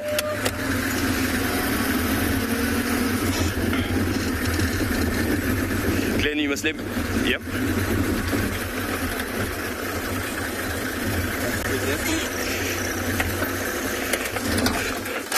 Summer, that's a good question. Usually if the lions are right at the carcass, the other predators probably wouldn't steal it unless it's other lions. But with the way this female left it, if a jackal, something as small as a jackal even came across this, they would definitely take it away.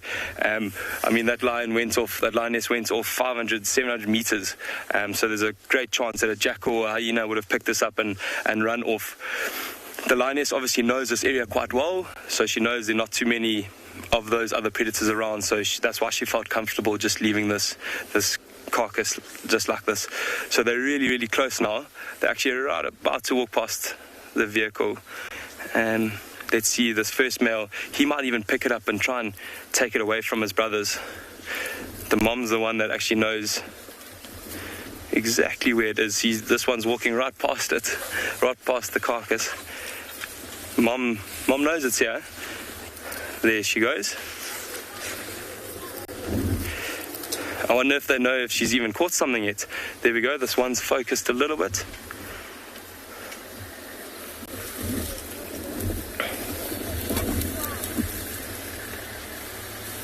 There we go. Watch them now. Mom just walks off because she knows there might be a little bit of a... There we go, the one's trying to steal it away from his brothers. There we go, running off. This may even be the dominant brother of the three.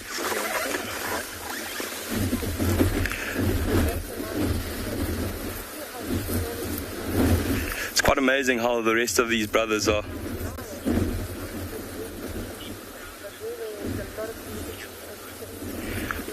Kamapug, this young male does seem very proud for someone that hasn't put a lot of effort into this meal. The others are actually, I'm very surprised at how relaxed they've been. They haven't really been too interested in the meal. Look, he's playing with it. It's almost like a house cat. If they've caught a rat and they bring it to you and they almost are so proud of it, they want to show it off.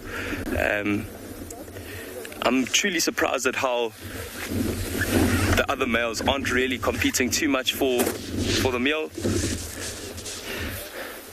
they might be a little bit scared. So from a young age, there's usually one brother that stands out in terms of dominance, one that eats a little bit more and is a little bit more aggressive in every confrontation and every time they play. And that might be the one that's actually got this meal. He might be the dominant one from a young age, and that might carry on until they're fully grown.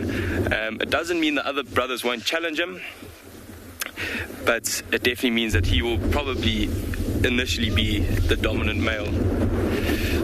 Quite interesting about these three, when they leave their mother one day, they all stick together, and that's called a coalition. So they'll stick together and roam their territory, find a territory for them together. And you can imagine three big males as a force to be reckoned with.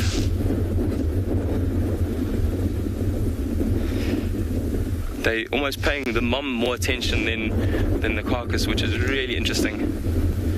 Not even a growl.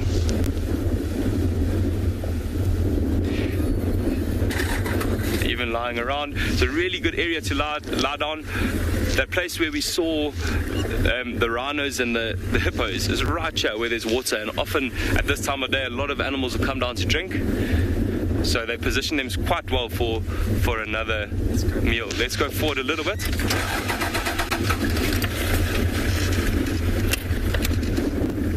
Look at that male, he's carried it right away from the rest of them. Maybe one of them was getting a little bit too close. I just want to...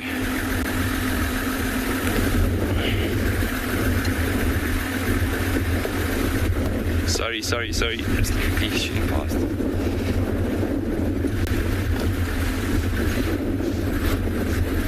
Awesome, they found a little bit of shade now too. This alright, Glenn?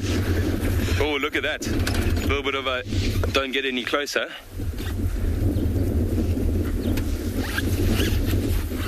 Look at the one behind, kind of sneaking up on his brother. At this age, you can often even almost tell by the size of their mane. It's amazing to see that the one has eaten a lot more than the rest of them. From a young age. It could have even started as early as when they were suckling from this lioness here. So this has been really, really incredible. It seems like those two brothers on the left have kind of distanced themselves, given the slightly larger brother a chance to play with his food. But yeah, we're going to stick with them and see how this carries out.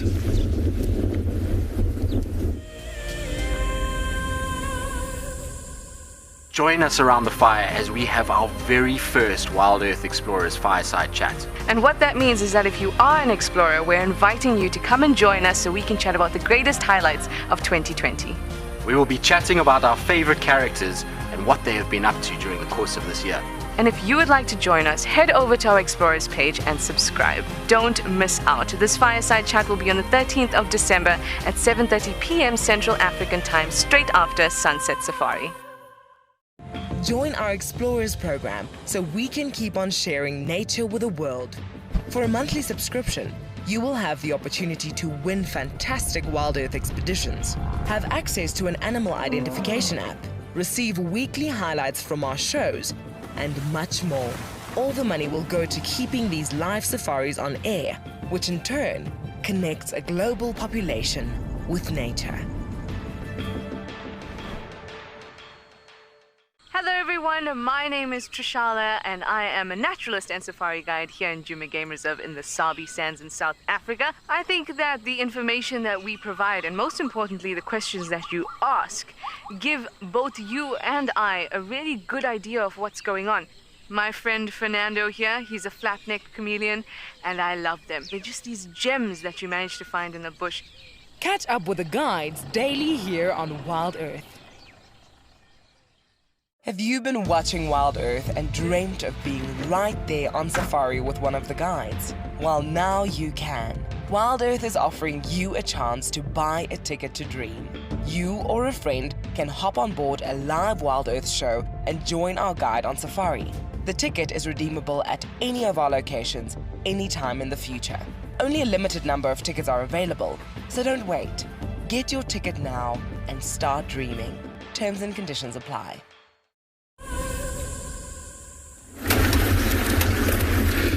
So these lines have carried on moving along the road, kind of alongside this dry riverbed, dry dam right here. There's a little bit of water. I don't know if there's just some rhinos just up above. So I'm sure as we stop, we'll get to see them. This lion's walking right towards us now. They've just been carrying along this road. I'm not too sure where this young lion is taking this meal. He's probably just trying to get a little bit of distance between himself and his brothers, but it's not quite working too well for him.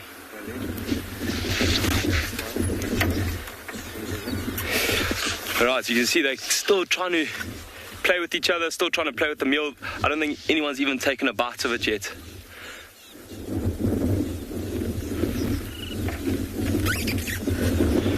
Let's go up ahead again. I'm sure they're walking straight towards that waterhole.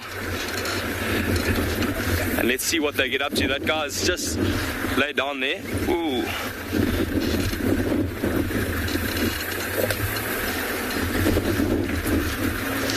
Yeah, really, really awesome sighting. It's very unusual that they didn't eat it right on the spot. I was honestly expecting them just to take it to pieces as quickly as possible. But it does really make you think about your house cats or something very similar to that, where they bring a rat home. Yeah. Sure, they'll move again. Okay, so the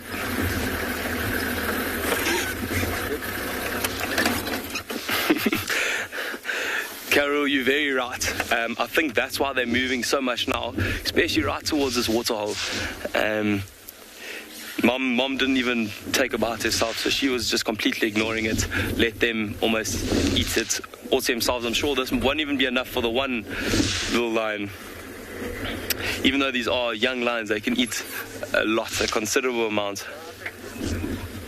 See how these lions have now just spotted the hippos just up above, and I'm sure they'll also be wary, just like those rhinos were earlier. They'll also be quite wary of those hippos, a little bit afraid.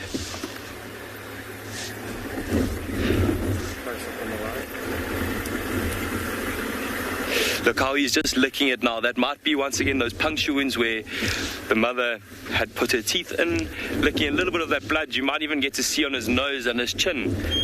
There's a lot of blood there.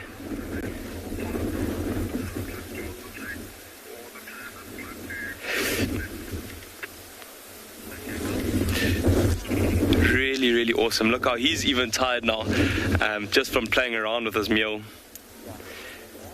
The rest of the lions have kind of just ignored him completely. He's actually feeling a little bit left out. I'm sure he was keen to flaunt his meal in front of everyone and try and be as brave as possible, or try and be a little bit of a show-off. Might be bragging, even though Mom did all the hard work. I'm going to loop around and get right above where those hippos were, just to see the interaction. I think it might be quite an interesting one. Hopefully those hippos decide to move a little bit. It's quite a rocky area, so just hold on tight. Ooh, I might have to go around. Land cruisers are tough, but I didn't want to risk it too much, especially with such an exciting sighting at the moment.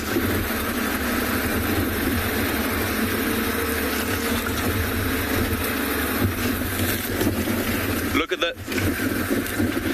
Oh, so this is quite an amazing sighting. There are now 3 white rhinos here. Can just see the top of the hippos. Look at the rhinos. Look at the rhinos just running off now. They're kind of not too sure what's going on. I'm sure these young sub-adult male lions might try and chase off the rhinos a little bit. Let's see what's going to happen here.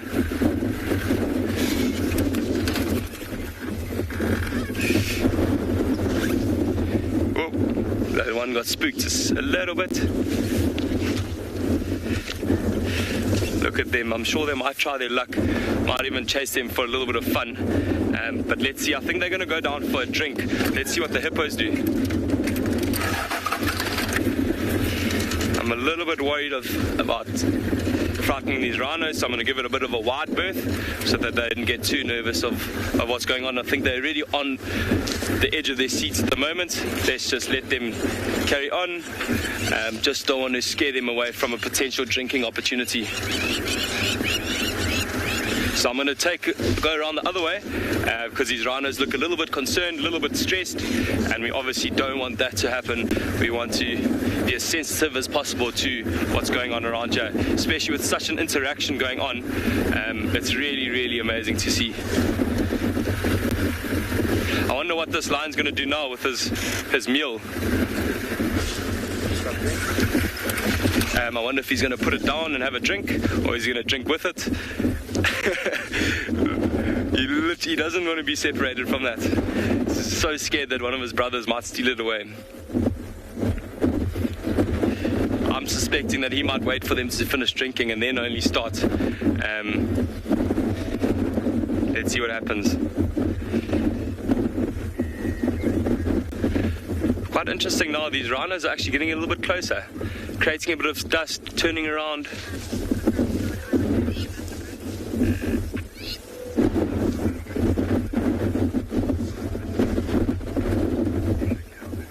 Look, it's right in front of his nose, so if anyone tries to snip it away, he's not letting them get even close to it.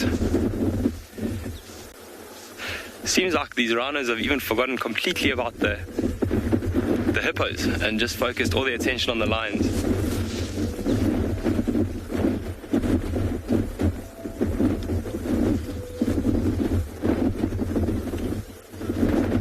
This is really, really an amazing sighting. Look how close now. If you go to the left, I think that rhino just got a sniff of the hippo. He might have forgotten slightly, went down, put his nose in the water, and then, as if he was alerted by something, said, whoops, don't get too close.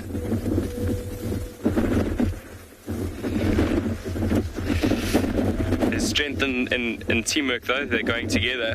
So if that hippo had to try get any closer, they'd probably run off together and give that hippo a little bit of a fright. Beautiful, beautiful sighting. So lions aren't incredibly water dependent. They can go a few days without drinking. They get a lot of their moisture actually from their meals, from the blood and from all the fluids inside the body of an animal. But obviously if they had to come across water, they would take the opportunity to drink.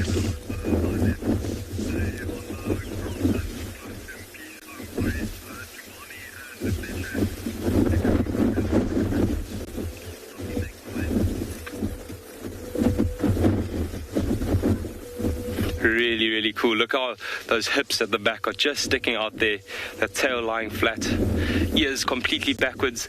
Often if they know there might be a crocodile on the dam or on the waterhole, they might put their ears a little bit more forward just to hear any slight movements or variations. But at the moment they're putting them flat back to see if there's anything coming from behind them, because obviously their eyes will be looking up, looking at whatever's going on.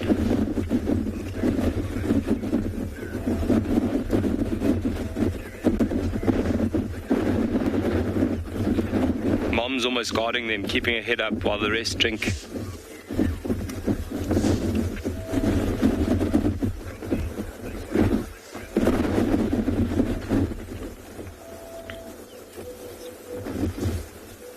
Such an incredible sighting. These rhino are getting a little bit braver, coming slightly closer to the lions.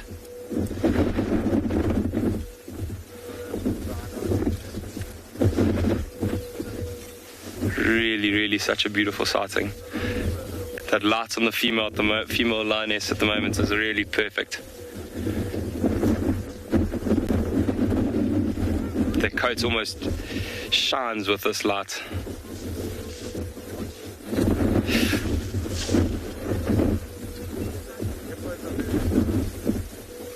Yeah, the hippos seem to have got a little bit of a fright there. Might be from the rhinos rubbing up against each other, making a bit of a scuffle sound.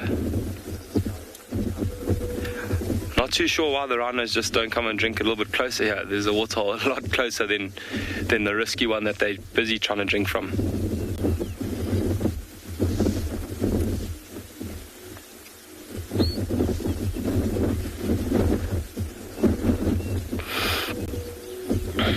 So the lions will fill up their bellies now, get as much water as they can in, and probably go out looking to hunt, and because they've had such a small meal now, or not completed it, but almost. They're probably going to look out for any other warthogs around. It's a really good habitat. Thanks, David. It's a really, really beautiful scene. If you look in the backgrounds, there's actually the beautiful Lobombo mountain range. It's a really, really nice setting. It's beautiful trees, these fever trees that bring such nice color. And it's so nice and green because we've had a little bit of rain. Not enough to fill up the water holes or the dams, but enough to make everything green. But thanks for your comment. It really is beautiful. One of my favorite parts of the reserve. All these rhinos are getting quite nice and close to us now. Like I mentioned earlier, there's a slightly closer waterhole. Not too sure why they weren't drinking here earlier.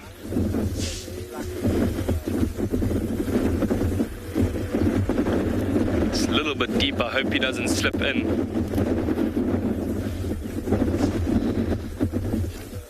You can now see all those scratches on the side of this rhino.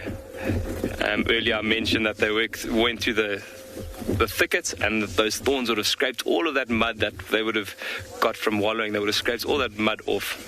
Whoop, a little slip.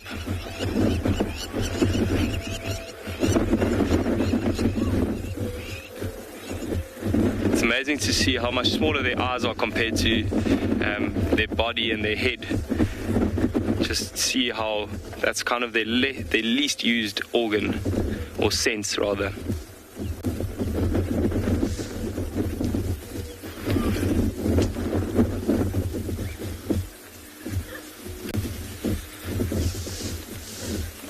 That lion's still carrying that carcass around,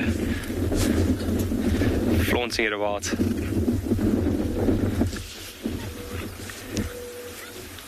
Can you hear that squeal from this rhino right here?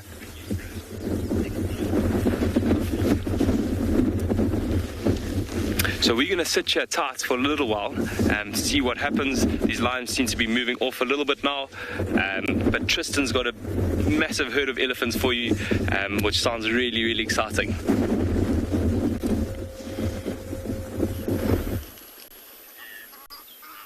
Well, we have the most unbelievable scene that is playing out at Chitwa Dam, just from a point of view of sheer scale of numbers. I haven't seen an elephant herd this big in a very, very, very long time. There must be close to 70 elephants spread across Chitwa Dam. They are absolutely everywhere. There's tiny babies, there's middle-sized babies, there's adult females. It's just absolutely ridiculous how many elephants are coming down, and they're still coming. I'm still seeing more of them coming over the dam wall onto this side, but it's absolutely beautiful with this kind of afternoon light across this open clearing, and these ellies with the dust as they walk towards us, Egyptian geese that are being scattered in amongst the herd. It is the most magical scene. It's been a long time since I've seen a herd of this magnitude in this area.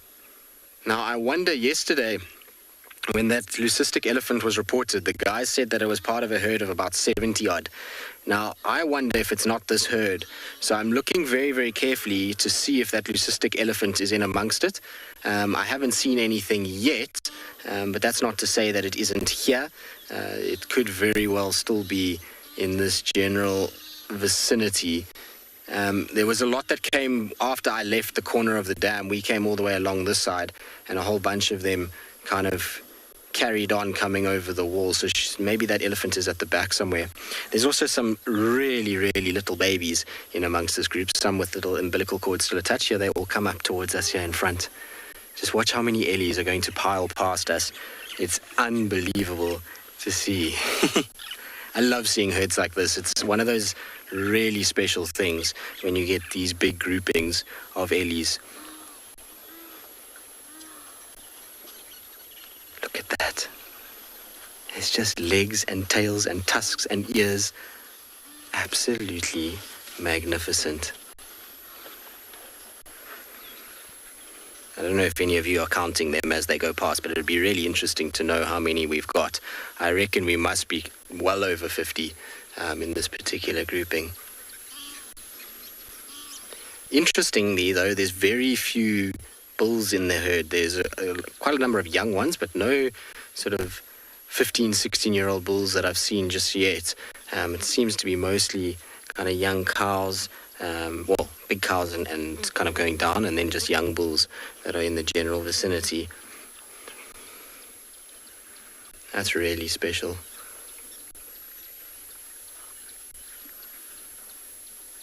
Amazing. It's just, and tranquil is the other side of it. Just sitting here and listening to them drinking and moving around. I'm actually going to keep quiet so you can hear all the sounds. There's a tiny little baby in front. It's going to come past the vehicle now.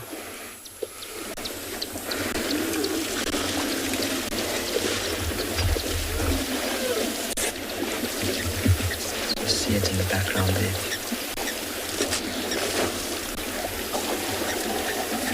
Isn't that cute? You see the little umbilical cord still attached. Is this the one that still has the umbilical cord or is not? There's two that are very, very small of that size. One has got the umbilical cord and the other one doesn't.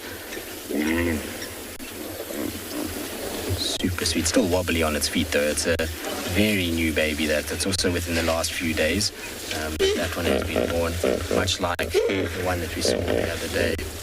I can't believe they're still coming. There's still more of them on their way, which is ridiculous.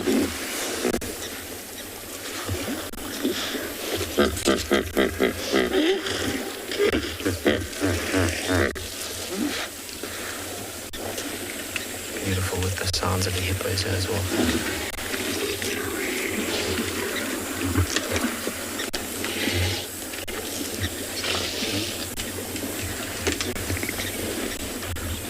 If you can hear all the water being splashed, them slurping.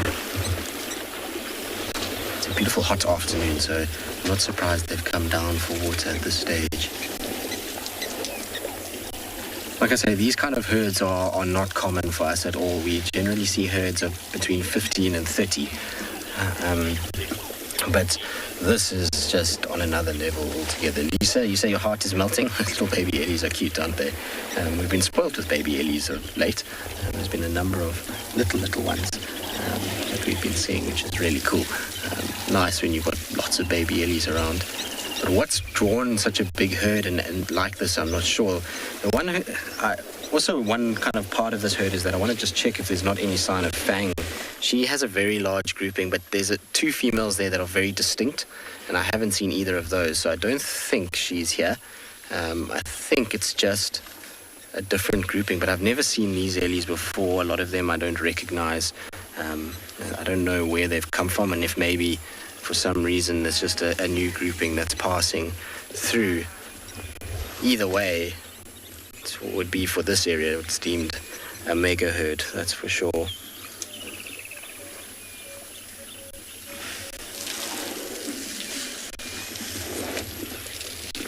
Oh, it looks like some of the bulls are going to start swimming. Let's go and catch up with those guys. They're further down, right at the other end of the dam. I'll go check them because an elephant swimming has got to be one of the most amazing, joyful experiences that one can have.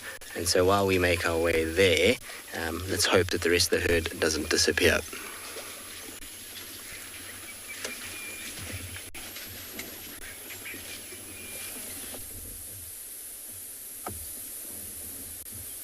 Listen, that sounds like an amazing sighting.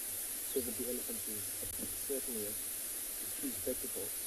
And what we have here is a few buffalo bulls in some. So yeah, we've got a few buffalo bulls here,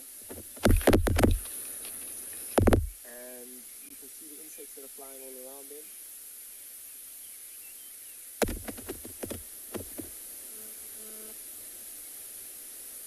Can you hear me now? How's about now? Cool, now we're back. Sorry, a bit of problem with the microphone there. So we've got a few buffalo bulls. I was just saying what a spectacle 70 elephants is. I really hope they do go for a swim. And here we've got some buffalo bulls.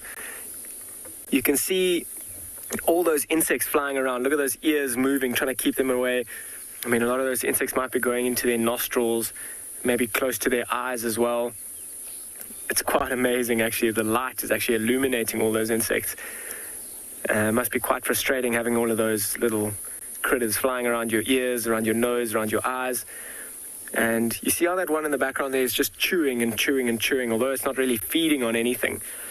So buffaloes are ruminants. They've got 4 stomachs in which they kind of pass the food between.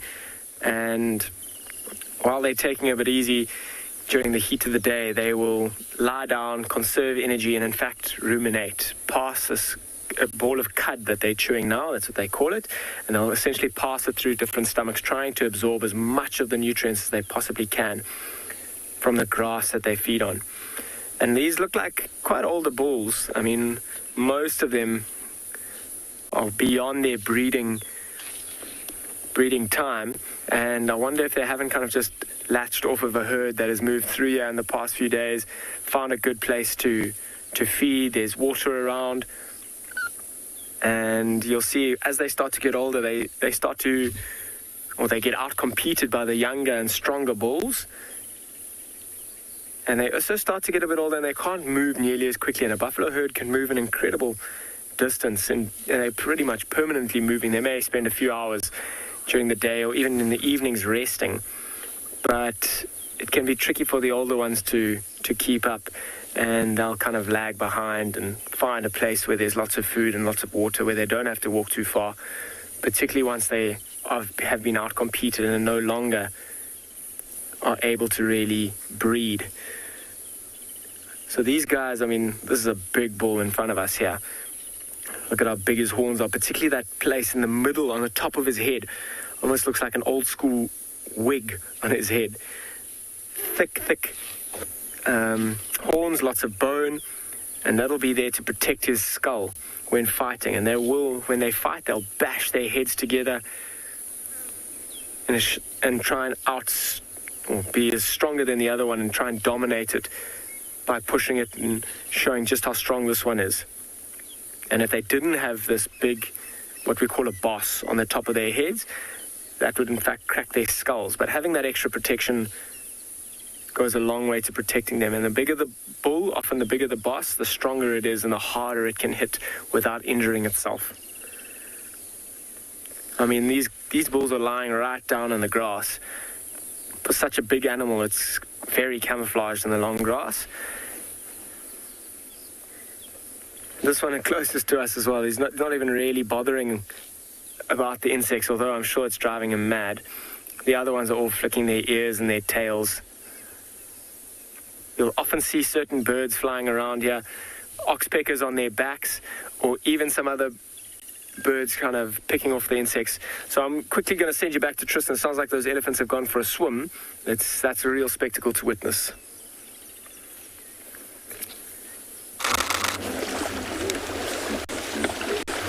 Well, this elephant pool party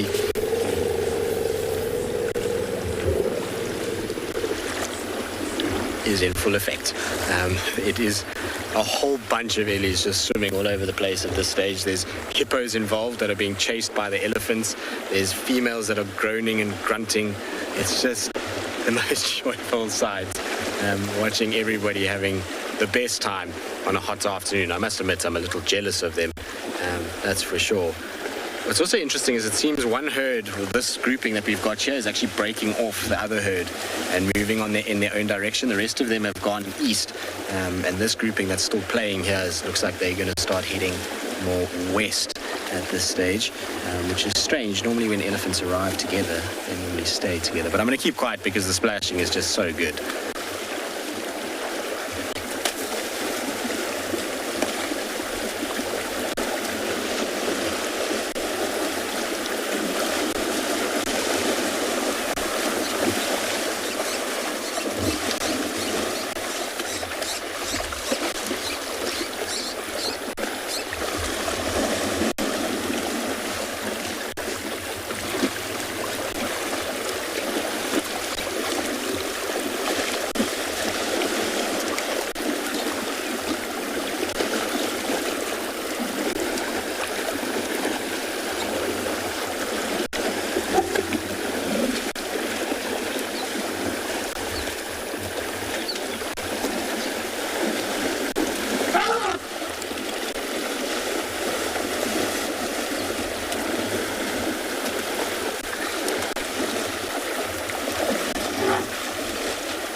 generally when we have these herds like this, it's normally the adults that are swimming, particularly the bulls, but you can see we've got family groups swimming here, which is even more special, especially when you get the little babies in amongst it. You can see they stay in a little bit more shallow area.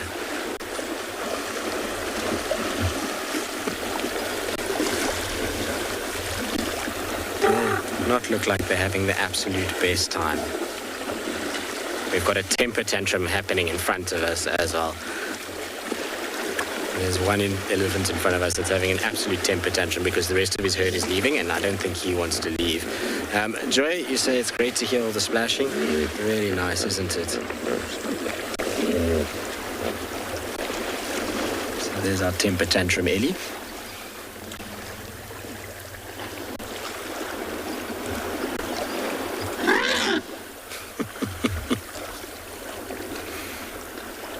Behave yourself. It's almost protest. I don't want to get out of the water. Why do I have to? Why is everyone spoiling my fun? That's why we've got ears out, we've got tail out. Not impressed with life at all while the rest are feeding. Off it goes to go and join the rest of the herd.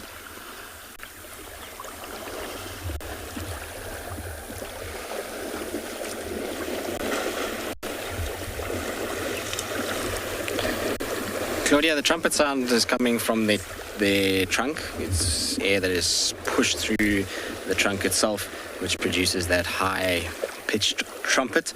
The mouth is where you're getting more of those grumbles that you hear from time to time with these guys. Oh, the light on these elephants on the left is just so good. The dam wall, unfortunately, is blocking some of the light on those guys that are a little bit further away, but these ones closest to us still have that late afternoon orange light that's just kind of making their skin glow a slight orange color, particularly because they're wet. These kind of glistening little parts of their body. It really, really is beautiful.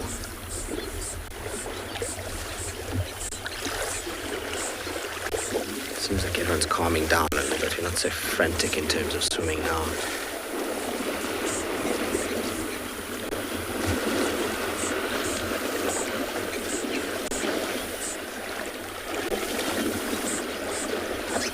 Just to update you guys as well, we did get Tundi's cub on Torchwood, but shame, he got a bit of a fright. We were tracking and he saw us on foot and he kind of ran down into a drainage line. So we decided just to leave him be. We might go back there just now to see if he's kind of popped back out again. But he's kind of exactly where we thought he'd be. His mom took him back into the drainage on the other side of the rock. So he's there and mom has left him in there. Her tracks leave that area and kind of go away. So that's where he's staying at the moment. But don't go behind the island, you lot.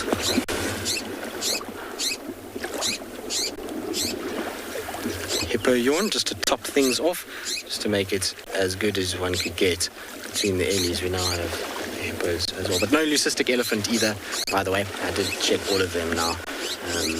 So it's not in this herd, which means we've got another massive herd roaming around here somewhere. They apparently went north yesterday, but we haven't picked up any sign of them on our side. So I was thinking maybe they had turned and come back towards Chitwa. Given how big this dam is, it would be the right size dam for such a large herd.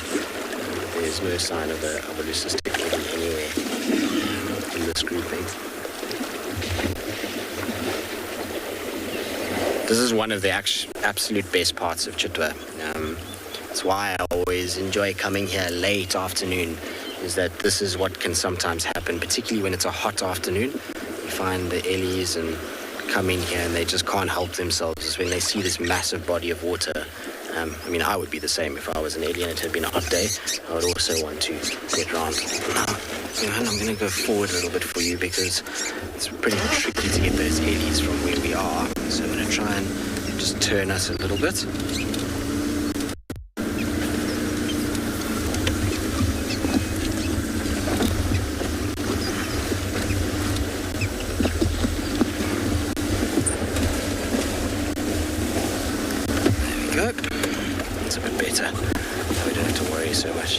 Isn't that the most idyllic setting for a camp?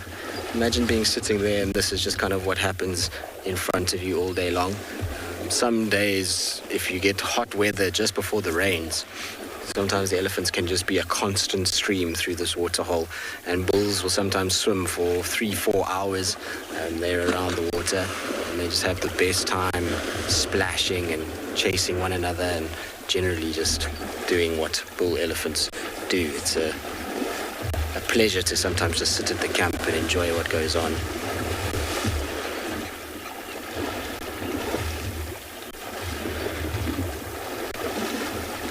The little baby on. I think that baby is having a whale of a time. It really is going absolutely crazy. It keeps going underneath the water, and just see this little trunk poking up every now and then.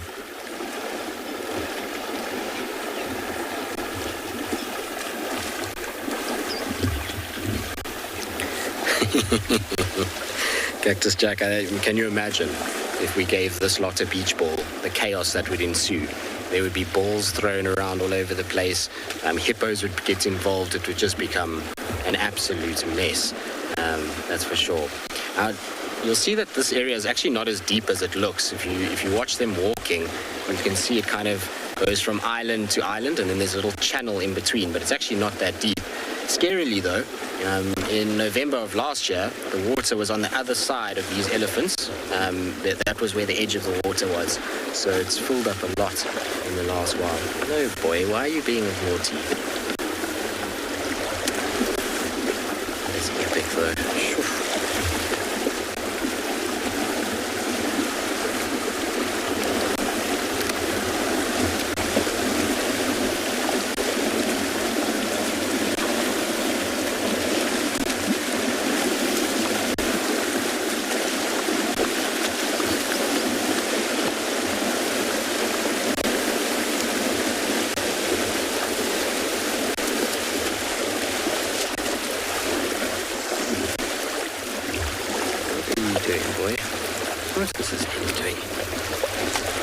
Having his own little party on that bank. He's slipping.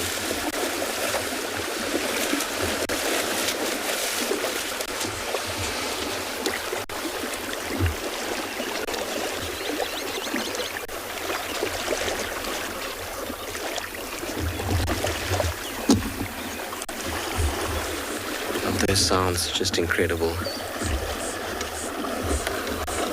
So it was definitely two herds that came together at this dam at once. But what I don't understand is that they were following each other in single file all the way here, which is odd. Generally, when you get two groupings, together, they might come from two different directions, drink, and then separate. But this group all arrived in one solid line and then broke apart afterwards.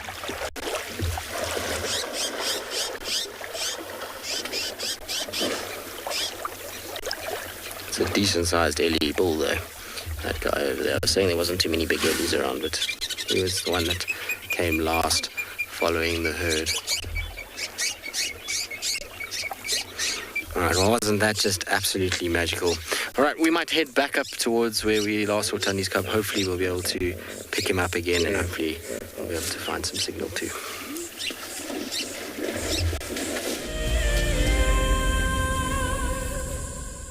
Join us around the fire as we have our very first Wild Earth Explorers Fireside Chat. And what that means is that if you are an explorer, we're inviting you to come and join us so we can chat about the greatest highlights of 2020.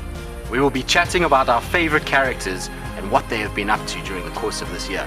And if you would like to join us, head over to our Explorers page and subscribe. Don't miss out. This Fireside Chat will be on the 13th of December at 7:30 p.m. Central African Time, straight after Sunset Safari.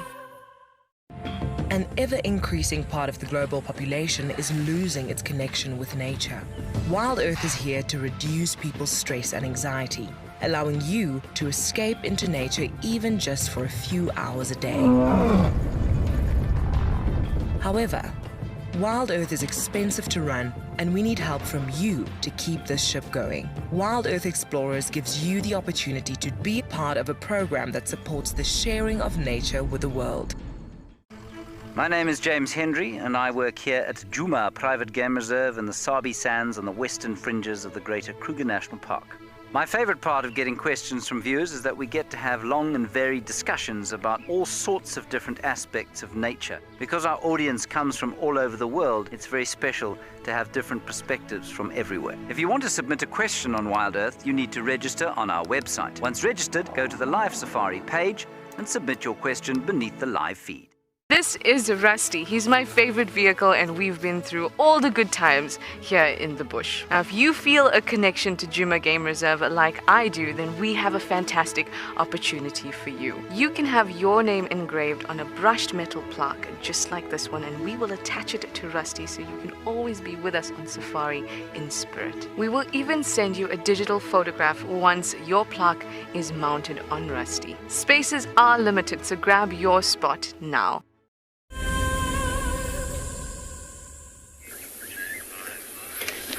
Welcome back to And Beyond Ngala, everybody. Now, we've kind of just bumped into this lioness who's breathing incredibly heavily. I'm sure she's one of the Squirrel Pride lionesses, and she was feeding on a carcass the other day. But what actually brought our attention initially to this area is this incredibly large elephant bull.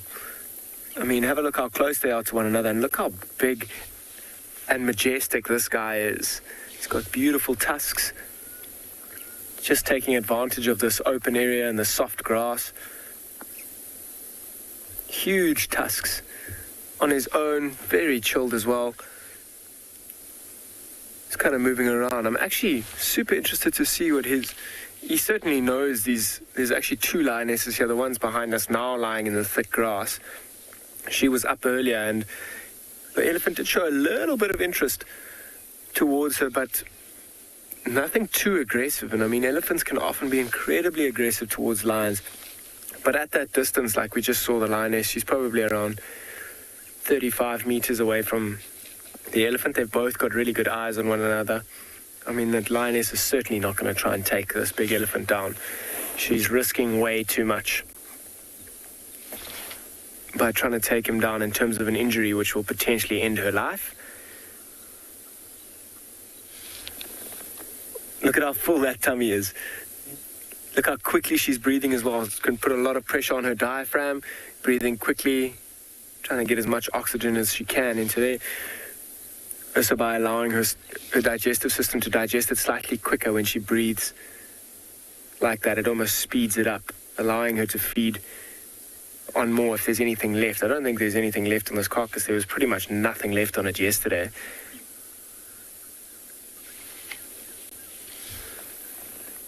Lying flat. You'll often see, I mean, with such a full tummy and the pressure on her diaphragm, she will often try and roll around because she's quite uncomfortable, in fact. She's kind of like gone into her sleep, not watching the elephant. She's obviously made up her mind that she's not too worried about it. Although the elephant is kind of making his way towards her, I don't think he's going to be able to sneak up on her. There's lots of open ground between them. And he's not focused or worried about it. He's just worried about eating, pulling all that fresh grass and fresh plants out of the ground. Nice and soft, nutritious vegetation for this elephant. He's a big bull. He doesn't look terribly old either. He's, my guess, maybe be 35 years old or so. Magnificent pair of tusks. She's still got a bit of growing to do. Have a look how dirty this one on the right is as well. It's been working. I mean, maybe pushing some trees over, using it as like a kind of lever when he's breaking branches over it. Often in the mud as well, when he's trying to wet himself, that'll get covered in mud.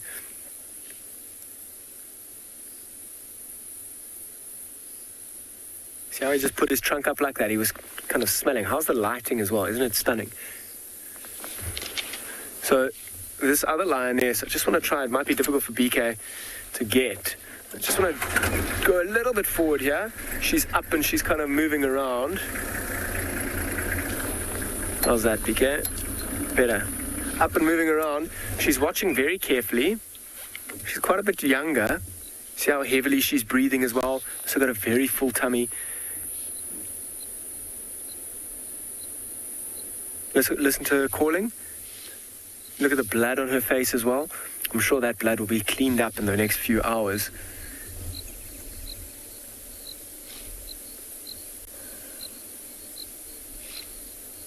she has just seen the other female going down there. I wonder if they're not kind of leaving this carcass for the, I mean, there's probably nothing left, a few bones, leaving it for the hyenas and the vultures to come through this evening. Look at her kind of swaying. She's got such a full belly. Making a bit of space. And breathing quickly and going to the loo. Make some extra space. Thankfully, we're not downwind of that, because lion scat can smell terrible.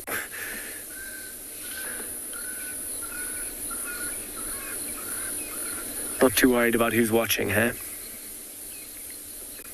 I can't believe how close that elephant is to these two lionesses. Let's see where she goes. I'm sure she's going to go and join up with, maybe it's her mother, in fact. But the one in front further away looks like an older lioness, and this one a little bit younger. Let's kind of see what the reunion's like. I can't believe how not phased this elephant is.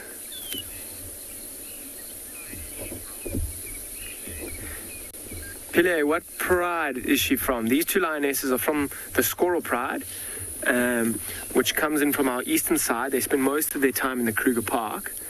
And so, yeah, I mean, just from the other day, we did recognize them being from the Squirrel Pride. They're hanging around in the Birmingham Pride's territory, and they're not actually too far, the Birmingham Pride, when I found them this morning as well. I was kind of heading, but they've kind of shown off, and with this elephant around, it's quite an interesting scene.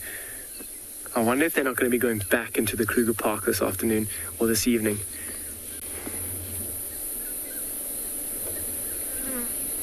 Look at that reunion. Looked like the little one was desperate for it. The mom, not so much, or the older lioness. I've changed my mind. We're no longer downwind. I can definitely smell that scat. PK's kind of turning his face up as well. So I might spend a little bit more time, see what happens here between these elephants, or this elephant and these lions. If not, I'm going to continue on my way towards the Birmingham Pride. I only caught something small this morning. Maybe this evening they'll be lucky.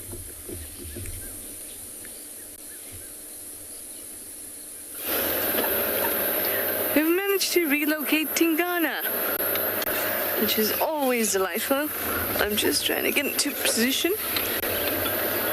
He seems like he's eaten quite a bit and is now relaxing and digesting.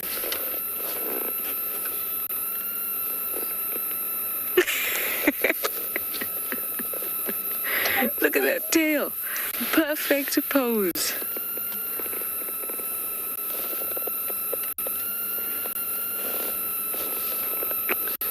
It smells very leopardy around here.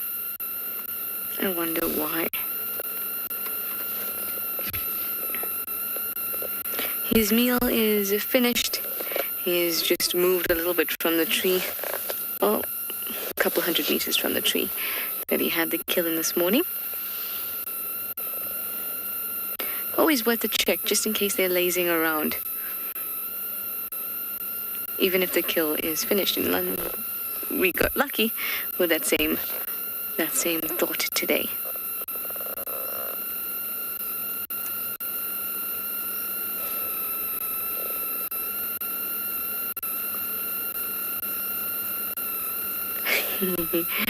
He looked like he winked a few times just now.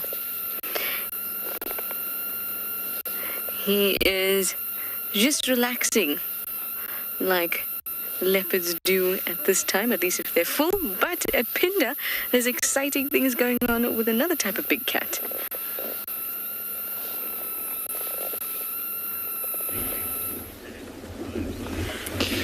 Welcome back to and beyond Pinda Private Game Reserve. We've got an unbelievable scenario going on here. We've got lions, rhinos, and hippos all in one. Look at that. These three cheeky youngsters have tried their luck with the hippos. You can see the one hippo is now standing up, and now they've moved their attention across to the rhinos. You can see they're teaming up there, the two brothers, pretending to stalk.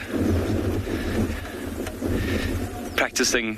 They know that they'll never use or be able to take down a fully grown rhino, but they were just trying their luck as a bit of practice for one day when they get to hunt.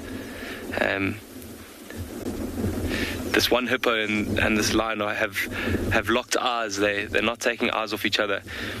Really, really intimidating there from both sides. I think the hippo won the staring contest there. The young male seems to be moving off now. This rhino, on the other hand, isn't backing down. He's got his ears pricked straight forward. All his attention focused on these lions. Look at him creeping closer there, sniffing the ground. The wind is blowing. Whoa, he's getting really close now.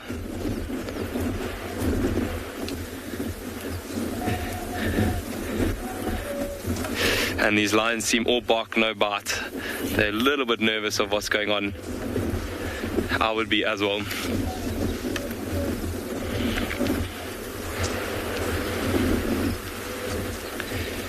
Look at how they've got their head down, similar to... Oh, it's getting closer. Look how he's slowly creeping away. Really, really incredible sighting here. They seem to have given up now, going back to the security of Mom. Mom didn't seem phased at all while they were messing about, letting them do their thing. These rhinos too have had enough. Oh, look, creeping. As he turns his back, the lion starts running again.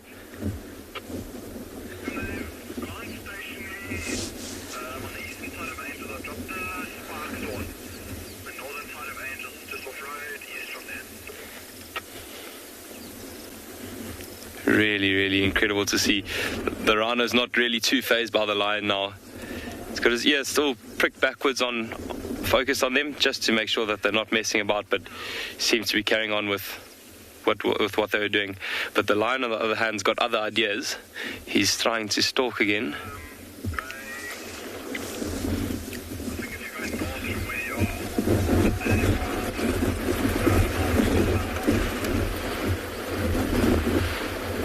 Wouldn't be surprised if he backs down. These hippos seem to be getting a little bit more active. Slightly moving about in the water. The one's still standing. This is about the time where they would start thinking about getting out of the water, maybe start yawning.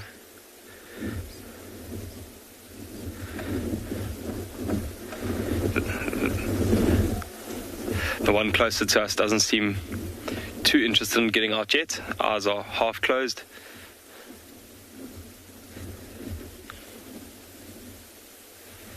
But you can see how they head to toe now, one facing the one way, one the other way, just to make sure that there's no threat from either side. Whoop. I was talking about that pinkness on their skin and their shoulders. This one that's closer to us, you can just see on that fold there's a little bit of that pink skin that I was talking about, that's slightly more sensitive to the sun.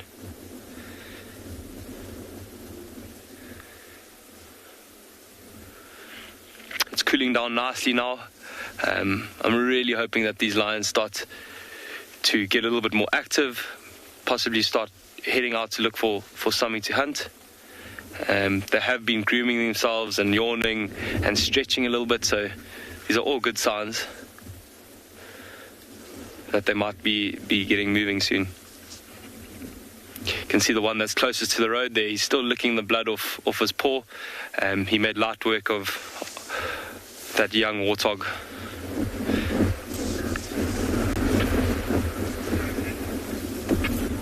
Really amazing. If you look at their paws on that road now, you can see them quite nicely, how big they are, and they're going to grow into those quite soon. It's hard to believe that they're probably just over a year old.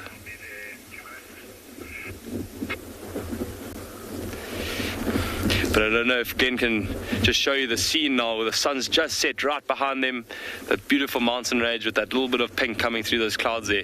Really, really fantastic scenes there at Anbionpinda.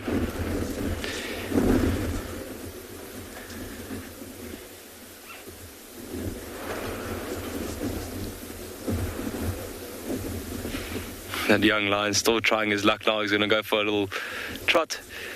That poor rhino just won't leave him alone. I'm sure that rhino is keen to go and find somewhere to lie down, spend the night away from these young lions. Look at it, it's getting quite close now. Off they go. Oh, the mom's also up. Should we follow them for a little bit, see what's conspiring down there? Don't know where the last lion is. I've seen two head off. There's mom. There's the last one coming back. Maybe he was just finishing off the scraps, or the little bit left of that young warthog. The second hippo is laid down now. Obviously you realize the threat's gone.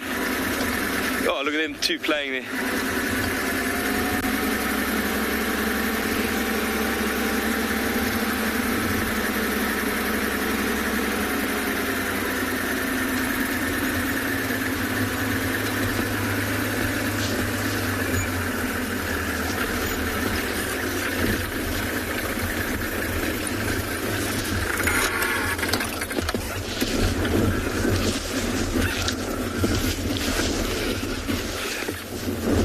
Not too sure what their plan is here. One's keeping an eye on those rhinos still, the other one's heading back towards where the hippos were. The mom, which is just behind us, if I reposition quickly, I think she might come past us. Sorry, they're all surrounded us now. Seems like she's also heading now back towards the waterhole, which is just to our right here.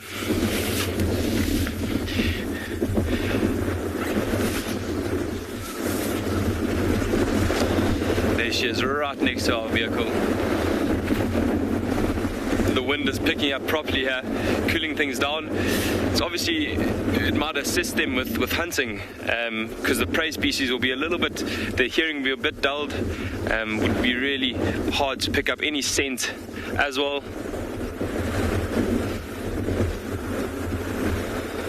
Cleaning each other a little bit, grooming. Mom still looks quite lethargic. She just seems to be waking up.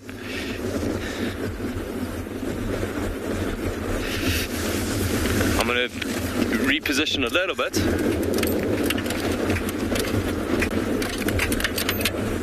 Okay, I'm just going to wait for this lion to come past, and then we can go. He seems to be the trouble stirrer in the group. They've had quite a lot to drink. I haven't actually seen them drink this much before. It was a really, really hot day here though, so I'm sure they were quite dehydrated. So I'm sure these two, or these four rather, are going to maybe have another drink and then head off probably away from us into that area where there might be a little bit more prey around. We're going to stick with them, and hopefully we'll see you guys soon.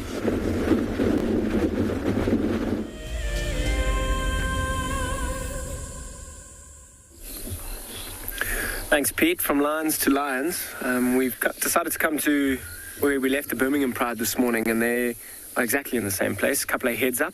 I'm going to spend the next minute or two just listening to the sounds around us as the sun starts to go down.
It's amazing. I'm just going to keep quiet again. There's a hyena that's just started to call. Look how the lions have been interested in it. I'm really hoping that these lions get up and start to hunt. I mean, the small carcass from this morning is not going to be enough to feed them all. I'm going to hang around here. Maybe the hyena is going to come in to investigate. Maybe some wildebeest as well. Send you somewhere else for now.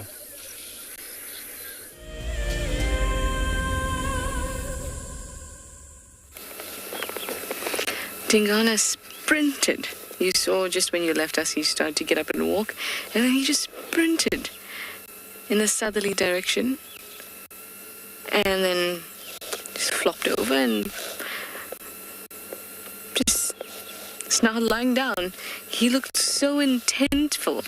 He just came rushing towards the southern end of Western Quarantine. Tail wiggling. Everything was happening, super alert. And then fallen over. All that attention takes a lot of energy. And all that digestion takes a lot of energy too. I suspect he might still be a little bit hungry. Although he's looking quite well fed, but I've seen him look even larger. So perhaps he's looking for another meal. A little impala, perhaps.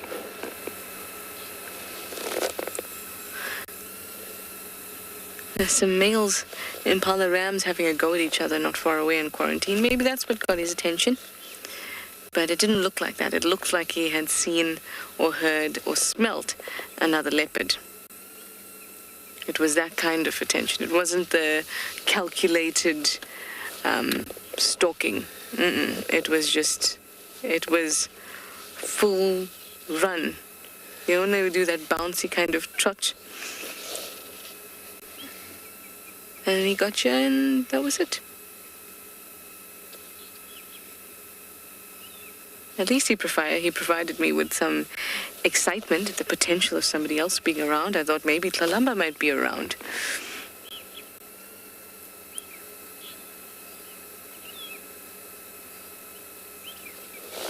And could it be true?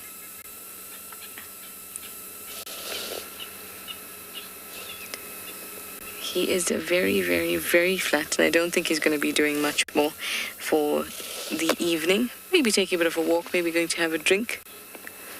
But not much more activity than that. Luckily for us, there's quite a few trees around, so we can still stick to our plan of looking for bush babies while we sit with him. Sometimes that's the best way to search for animals. So just sit quietly and patiently for a little while. That way we'll get to see Tingana, and we still get to look at all this bush. Look at that. Hopefully something will come hopping along. Maybe a chameleon will be finally revealed to us. That there would be a nice tree. It's a false marula, a nice tree for a bush baby. Certainly. Well, I didn't quite hear where I'm sending you, but I'm definitely sending you somewhere. So off you go.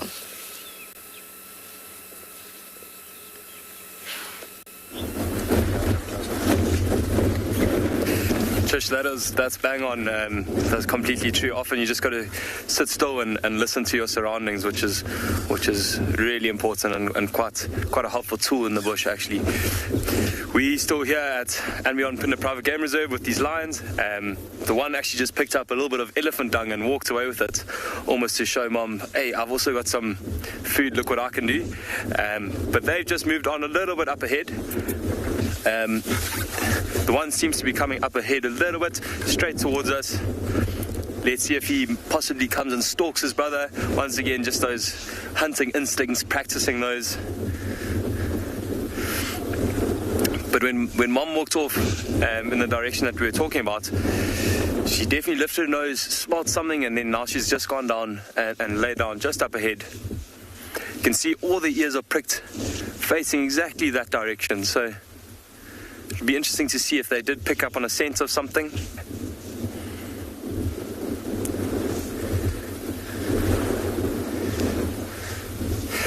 The one right in front of us is just looking at his brother saying, hey, are you gonna come and join us? But he's not too interested. This one that's a little bit closer to us, just probably a little bit tired from all the playing. There he goes. So we're gonna go up ahead just a little bit.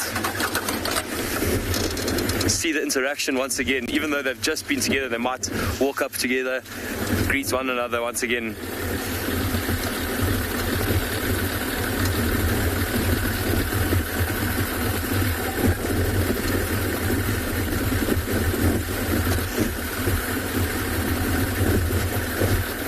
Right, yeah. There we go. There's that little rub of the face. Oh.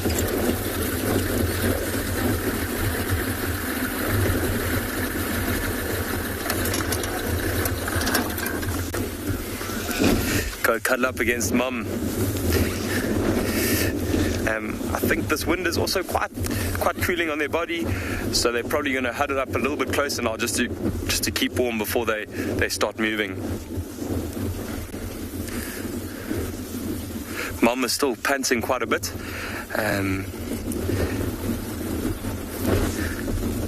Takes them quite a long time to recover. Even after a short chase or a short hunt, they take quite a while to recover. But yeah, they probably are going to sit here for a little while till it gets slightly darker, gives them an advantage over the prey species.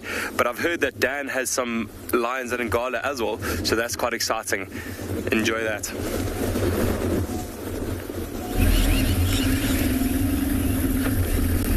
Okay, well, welcome back to and beyond. I hope those lions use their advantage, but as we were sitting there, they kind of got up and chased after a herd of wildebeest.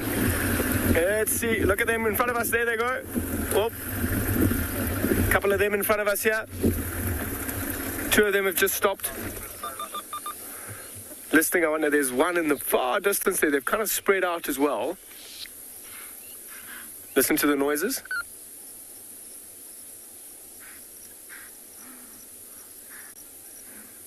So there's wildebeest that are alarm calling, impalas that are alarm calling. Their cover is unfortunately blown.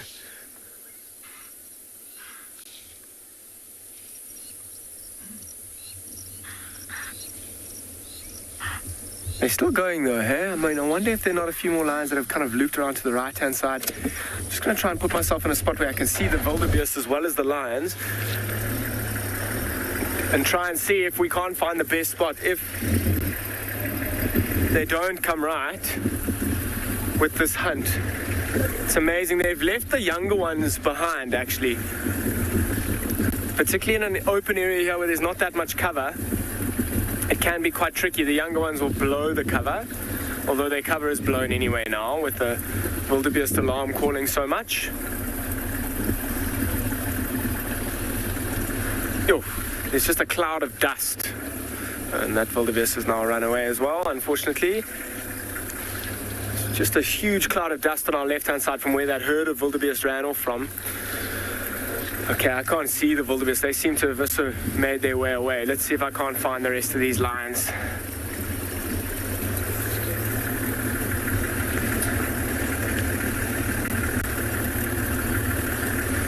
Oh, there's one lying down here.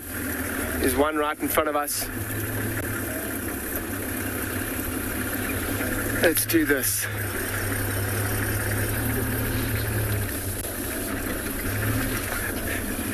Ethan, it's lots of lions, I agree with you, from Pinda to Tswalu to Ngala. Lots of day for lions. Not a bad thing. Not a bad thing at all. Can you hear all those noises? It almost sounds like someone blowing their nose.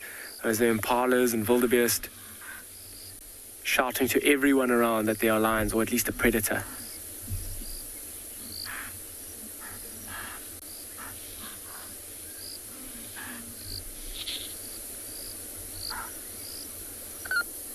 I wonder if they're not going to come back closer. I mean, the wildebeest have run away. They'll come a bit closer to try and see if they can see them. Impala snorts everywhere. I agree with you. There are lots of impala snorts, lots of wildebeest snorts. I can hear a herd running again now as well. You better be careful not to run into the rest of the pride.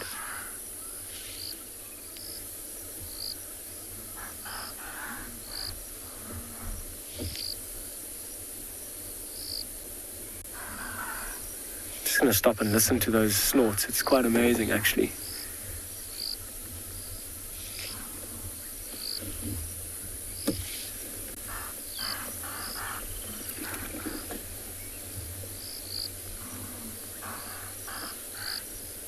Move forward a little bit. The rest of the pride is actually coming to join this young male over here. Just a tad forward. Let's see if we can't get all of them coming to reunite. I'm sure the ones that were lying down and the little ones have heard those alarm calls, in which case they're going to come and join up. I mean, this hunt is over for now. There's a lioness coming from our right-hand side. Oh, I can see the wildebeest from here now. Say again? Okay, cool. Okay, so we're just going to switch the camera to infrared quickly. That'll allow us the best shot when it starts to get dark.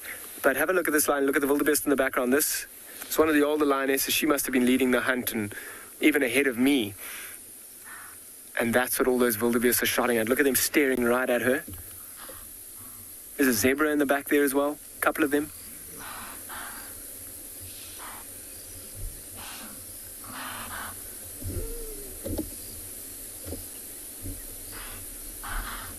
See how she's stopping and listening. I wonder if she's not trying to relocate the rest of the pride, which won't be very difficult.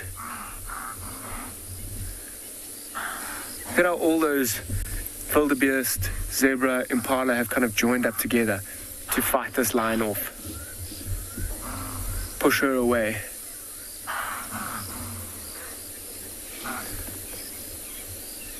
Isn't she majestic, eh? Just walking through this clearing as if she really does run the show.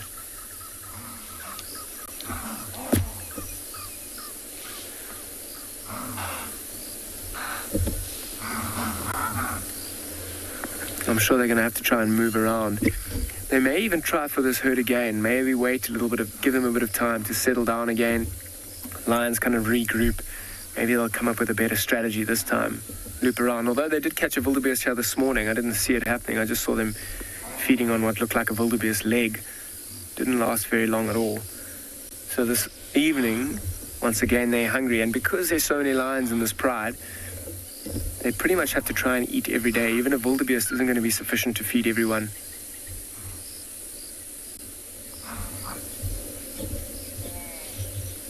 I'm sure there's a few calves in there. Sounded like a calf was just calling now. A small wildebeest calf certainly isn't going to last a long time. This lioness would actually try and eat the whole thing herself before sharing it.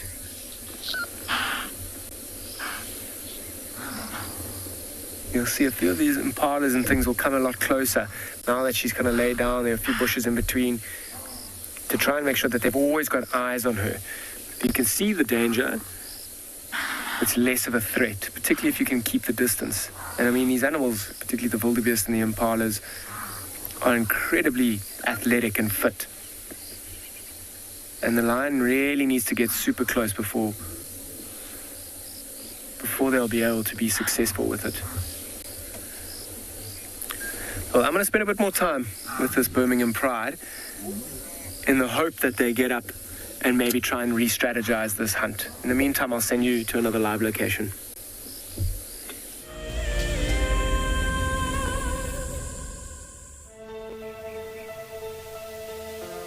How insane is that animal? This is out of this world. Fantastic. Good, Mama. Wow, what a way to start off. It's just such an incredible privilege to be out here. It just keeps on delivering. There you go, there you go. Heart is pumping right now. 3, 2, 1. You are live, you are live. Look at this, everybody. We've got a live kill.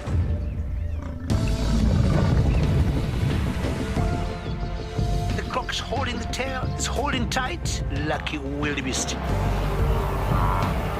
There's nowhere to go. This is a disaster in the making. Something that I have never seen before in my entire life that you are now watching live. My heart is in my mouth, everybody. Look at this. It's gonna make it. It's going, it's going.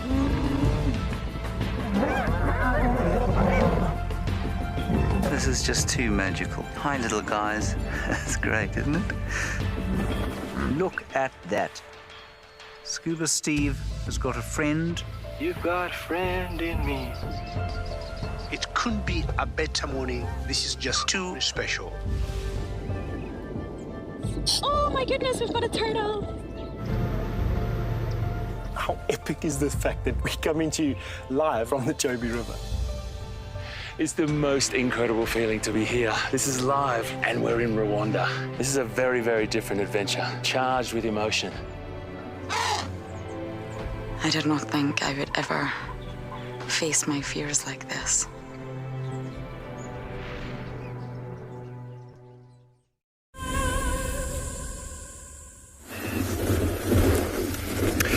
Welcome back to and beyond Phinda Private Game Reserve. These lions have still been just sitting here, keeping still, but they've been grooming themselves a little bit, cleaning off the little bits of blood that was left from that warthog. But the one is just heading off now. I wouldn't be surprised if he's maybe just gone off to go to the toilet. Got really good manners, so he's just going possibly behind that bush now. Look at him sniffing that bush. He's in the territory of where his father would be. There's actually two dominant males in this area that are the dominant coalition, so I wouldn't be surprised. That's quite a prominent little bush there. So as one of the male lions or any predator that's walked past you that is territorial, they would have scent marked up against that. So he might have just been picking up on a little bit of a scent, but look at him going off there. He might have also just smelled something and gone to just figure out what it is. There we go, going back to that same bush that he was smelling earlier. Just doing a little bit of a walkabout. It's quite amazing, as these lions have progressed and got a little bit older, they've got a lot more confidence now. In the first few months of their lives, they don't really go too far away from mom unless she's hunting. Then she'll of course leave them in a hidden area, and that's why those spots come into play. Those spots that we were talking about earlier that are all on their underbody still. The spots on the top of their body have slightly faded now. It's quite hard with this light to see them, but those spots really help with the camouflage when mom goes and hunts, and often leaves them for a couple of hours while she's busy. You can see now he's returning to mom. Mom's just behind this bush here. Quite tough to see, but he just had a little squiz at what's going on behind that bush, and now he's coming back. Possibly will rub up against mom and try and wake up and say he's a little bit hungry.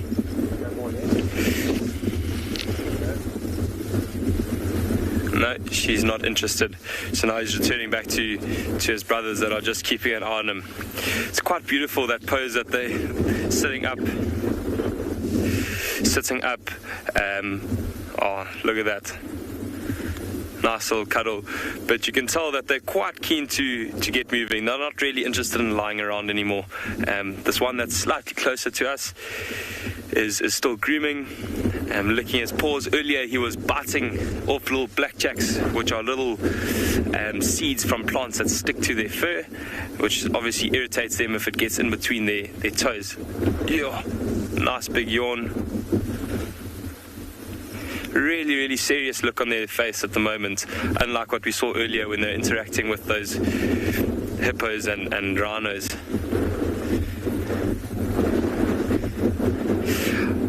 I don't know if you've ever felt, if you have a cat at home and you feel that tongue is really, really, really rough. If you can imagine that, but about 10 times more intense, these lions have really long hairs on their tongue called papilla, which are really useful in licking and grooming and cleaning. If they get an injury, if they get a puncture, they will lick that wound completely clean and keep on licking it until it's healed over.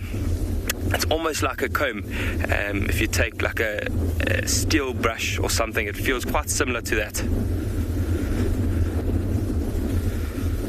They're often even, like we saw earlier with that small warthog, lick up the blood, and it all sticks to that tongue.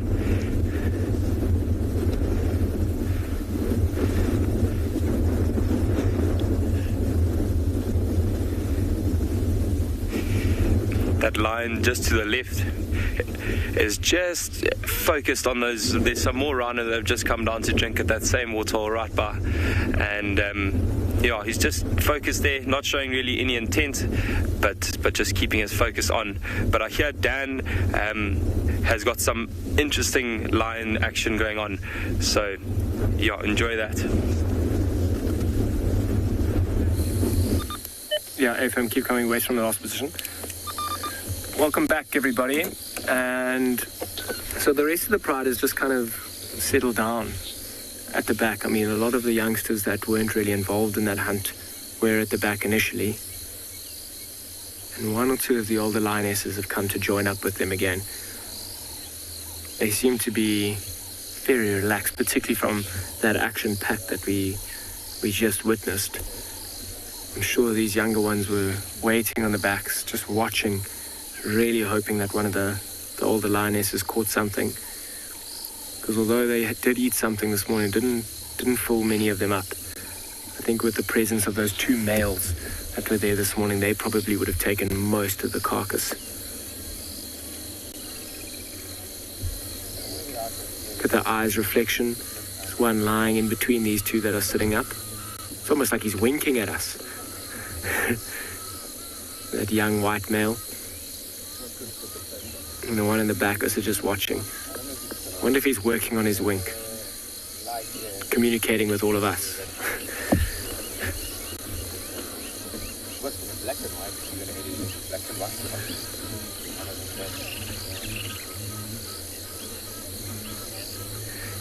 Callan, when did they last have a successful hunt?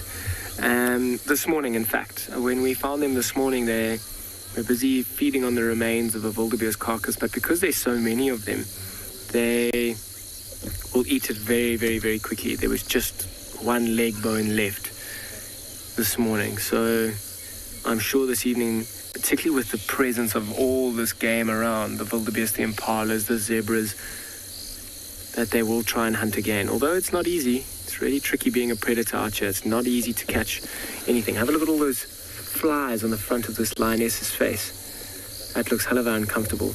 And look at her blinking to try and keep them out of her eye. I wonder if that's not what that younger one was doing. Or should we just stick with the fact that it was trying to link with us? I mean, wink at us. Look underneath her chin. I wonder if she hasn't just gone and had a drink of water somewhere. It looks like it's quite wet and all those hairs are kind of sticking down. There is some zebras calling.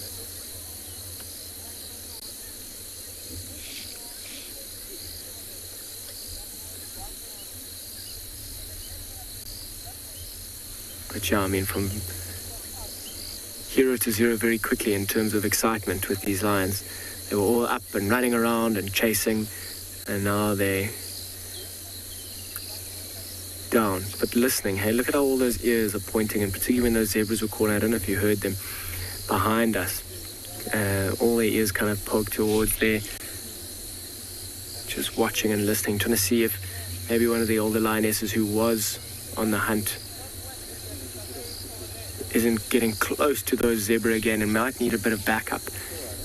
You'll see if that zebra or wildebeest or even an impala starts to like distress call as if it's been caught. These lions will all be up in a flash and they'll be there to try and help bring it down, particularly the younger ones.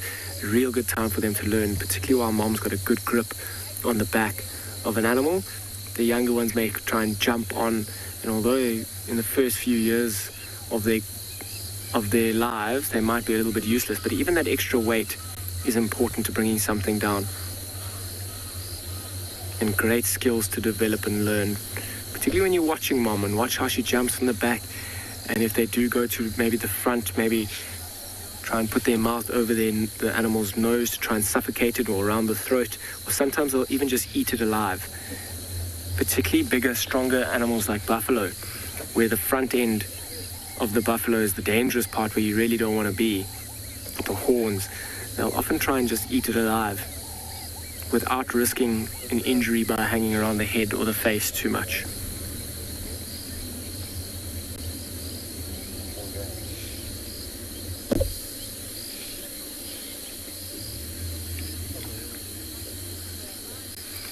So I'm going to spend a bit more time. It looks like these lions are actually taking it very easy from here. I might try and see if we can't find any more nocturnal animals this evening and leave them to be. I'm going to send you to Carl and his watering hole.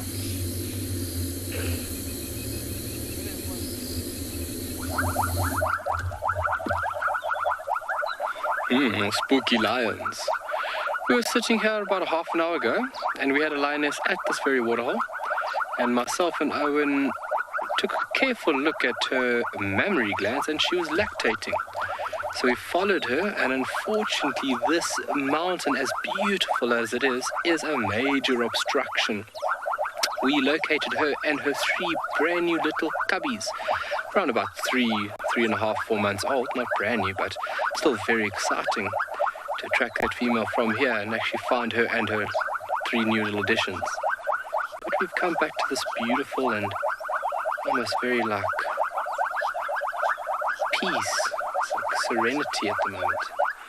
A little watering hole, just in case any other lions want to pop in for a drink. Bubbling casinos calling out, displacing other males, trying to attract mates. The ring-necked dove there, Owen's on us, on it for us. So they go down to the watering hole for a little drink. It's quite thick for that dove. I don't know what it's doing there. Obviously they have a remarkable ability by actually pumping, like a sucking action. Most birds will have to scoop water, throw their head back to actually swallow, but doves can put their face straight in and actually suck up water continuously. It's quite a remarkable adaptation.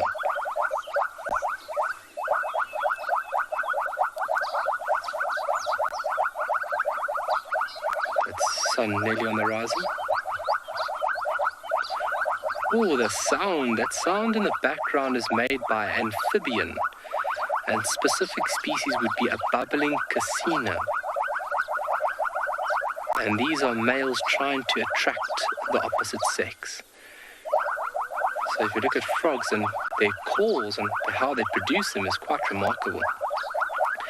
And obviously vocalization is a very efficient way on how you can make your status known within an area. The females can also select which individual sounds best, so that she makes the right selection when it comes to finding the right mate. But a very beautiful and very tranquil sound right now here at Tswalu. Obviously with the temperature and the rain, this is when these organisms are very active. They are very inactive through the winter periods. So we don't hear them, we don't see them. They bury themselves underground in almost like a little cocoon of foam and moisture.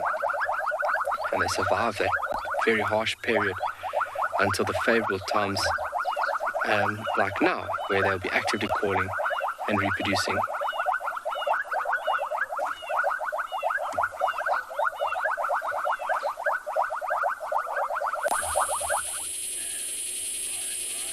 Well, as you can see, we're looking at a steenbok in infrared, which is not really why we stopped, is because of the steenbok only, but it was because there was actually a little tiny baby steenbok that was suckling from its mother.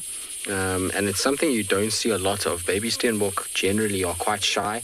They typically hide very, very well. They're not ones that want to be seen easily because of how vulnerable they can be. You can just make it out walking in the back there. I don't know if you can just see its little head. And it's very difficult. You can maybe just see the eye glowing in the back area, but a tiny little thing that fits underneath its mum. That's how small it is. And so anybody that's ever seen a steenbok and knows how big they are will know just how little that is. It's almost like the size of a scrub hare. It's walking around in the background. Like I said, it was cool when it was suckling up against mom because you could really get a sense of scale. But once again, this is the thing about being out at night and using infrared, is that these animals that are so much shyer during the day are far more relaxed at night. They reason being, as I explained last night to the diker, is that they don't want to bolt like they do in the day, because at night they can't see as well, and so bolting can lead to death. If they run off into these thickets, so it's better for them just to stand still and basically pretend like they're a little statue, so that you don't kind of see them and you just move past them. But they're going to disappear into the darkness. That is, there you can just see eyes glowing. It's a little bit eerie, so I think we'll leave them to themselves. We won't disturb them any further, and we'll carry on. Unfortunately, no luck with Tandi's little one. We went back past that area, but we didn't find any sign of him. All right, well, while we leave these two to themselves, let's send you across to Trishala, who's found something that's very adept at moving around at night.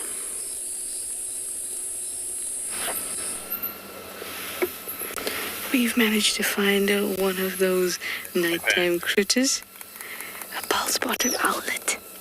There's actually two of them in the tree, but this one's the closest one. And I've seen these two around camp whenever we do our checks. So I came around here, and they're actually further on quarantine. I'm so glad we found them. Can you hear it calling?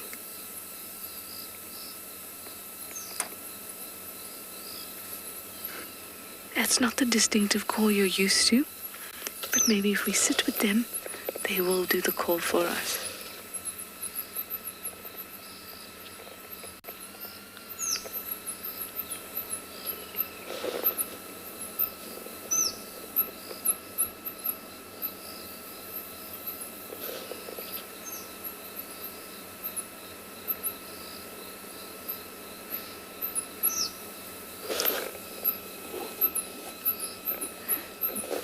So sweet, this. Still the one in the back we can have a look at.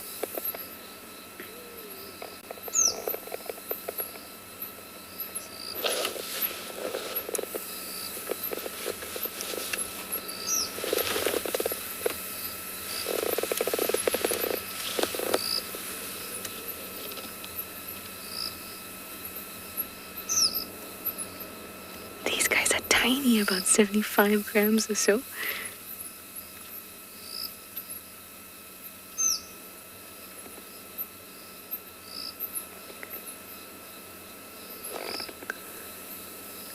On the first big marula, when you leave camp, you can see those distinctive false eyes in the back. That's a really good way to ID them.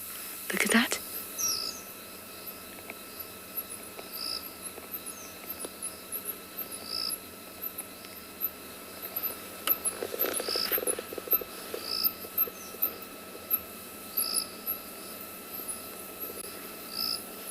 Barred owlet, which is the other owlet we get here, doesn't have those distinctive spots.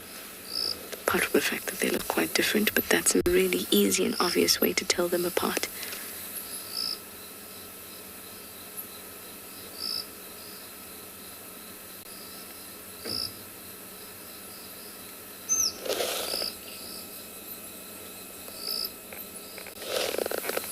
If we're patient, they might do their amazing call for us.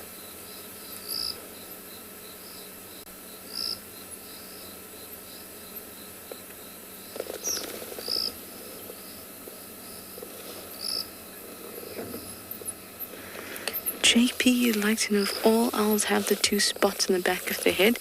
Those are called false eyes?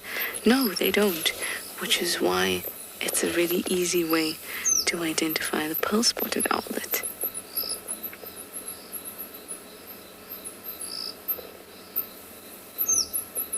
And you can see it really does look like false eyes when they turn their heads around like that. But all owls can turn their head at about 240 to 270 degrees around. And that's because the joint on their neck only moves latitudinally, so only across horizontally, so they can spin it almost all the way around. Unlike us, our hinge goes up and down and side to side. Ryan, did you say what a fantastic find? They really are. They're so precious.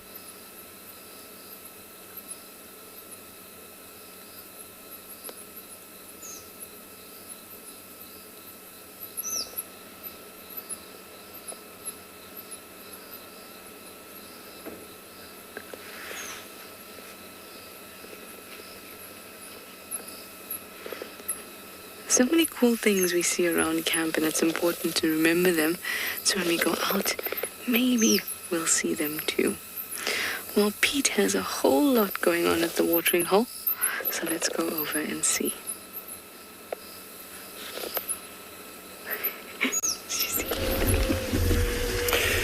Welcome back to and beyond Phinda Private Game Reserve, everyone. It's a beautiful, beautiful evening here, and while we were just sitting with these lions, we heard all this rustle and kind of noise in the grass, and then a bit of a splash, and we looked to our left and there were all these buffalo. A really, really big herd, maybe close to 100 buffalo, and they've all surrounded this hippo, these two hippos. I don't know if you can see them. These hippos have slowly got up. The one's just shown his teeth. Really just look how these buffalo have just been freaked out by what he's just done. That intimidation factor has really worked this time, but it's really, really such an amazing sight to have them all here. I think these hippos are probably a little bit sick and tired of all this attention that they've had today. They've had lions, rhino, and now buffalo. So I'm sure any moment now they might get up and start heading out into their feeding paths. But it is quite windy here. I'm not too sure if you can hear that. These buffalo are busy sucking on the water. It's literally, they're just taking the skim or the top of the water. It makes like a slurping sound, but they're just rushing down now that these hippos have relaxed a bit. They're just rushing back down towards the water. Buffalo are incredibly water dependent. If there's water availability, then they'll come and drink at least twice a day. I don't know if you can see that one hippo is resting his head right against the bank now, kind of keeping his distance almost as far away from the buffalo as possible, but still in the water. It's amazing to think that two hippos can scare close to 100 buffalo. Look at this one now, slowly exiting the water. As he gets a little bit of pressure from the buffalo. Look at them creeping slowly and slowly across. There's his teeth again.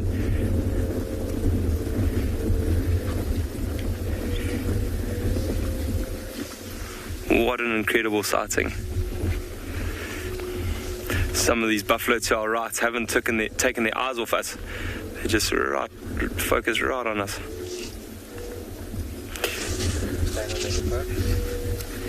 Look how amazing this interaction is here.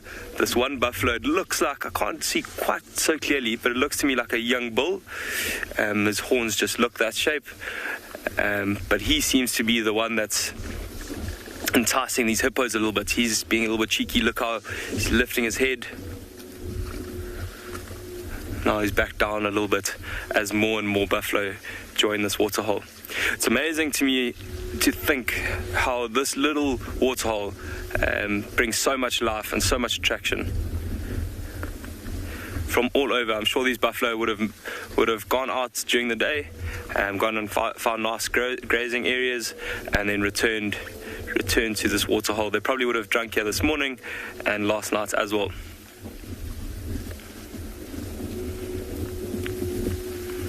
Hippo slowly opening his mouth again. Oh, nice big yawn. Showing his teeth, but he's still got his back to them. There we go. Look at all. Oh, listen to that. As the hippo gets out the water. Absolute chaos.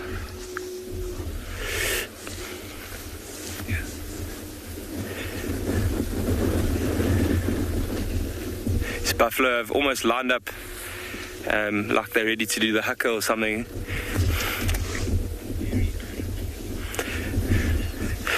Flask, yeah, they don't seem too happy with what's going on.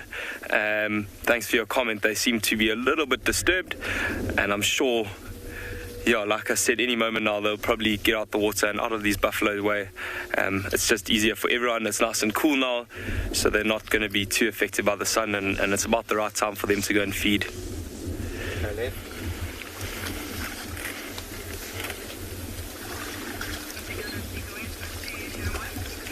Drinking a little bit of water.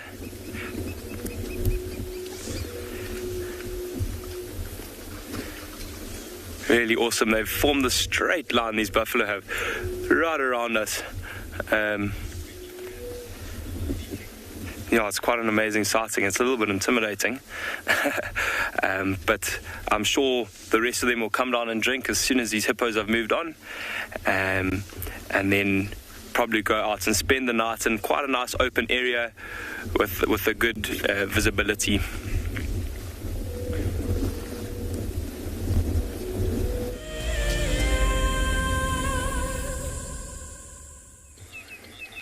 Well, welcome to a very tranquil and beautiful scene here at Tswalu.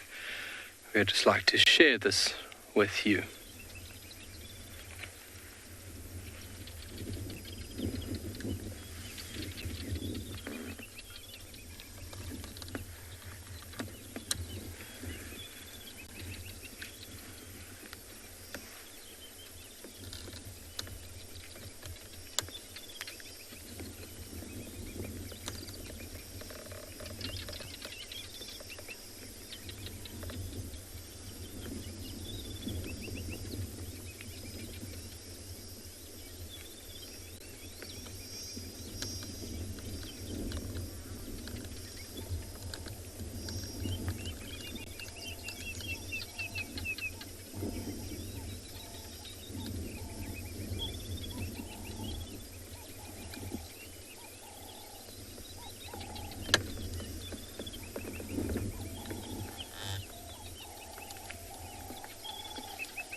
How lovely is it that we can share these very special Kalahari sunsets with you. And sunsets this side are by far some of the most breathtaking you'll see.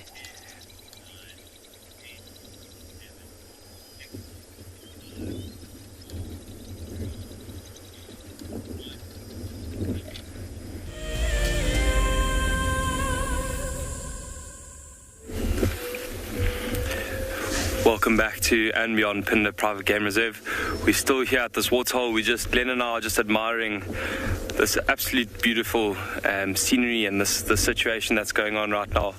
Since that hippo stood up again, the buffalo have been a little bit wary of returning to the waterhole. They definitely are still thirsty. I think they're just a little bit wary of the possible dangers of the hippo. That one hippopotamus is still just lying flat, while the other one seems to be nudging his partner on, trying to say, let's get moving. Listen to the stampede now. There's a bit of chaos here on the right.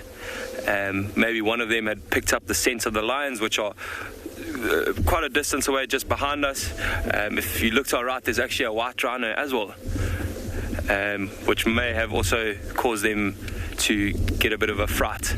You can imagine most of these diurnal animals don't have the best eyesight at night time, although their eyesight isn't too bad. I read something that said that buffalo eyesight at night is almost the same as our eyesight, so it obviously adjusts slowly with time.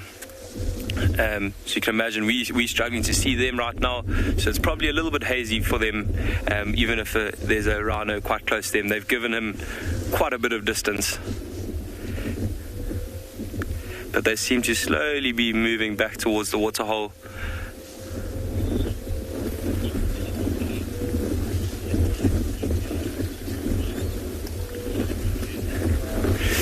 Infinity Cape, that's a really good question. So they would probably refrain from hunting a rhino unless it was necessary and the only prey in the area. It also depends on the pride size. So obviously a rhino has a really dangerous horn that can do some damage, but if the pride was big enough, they could definitely take down a fully grown rhino.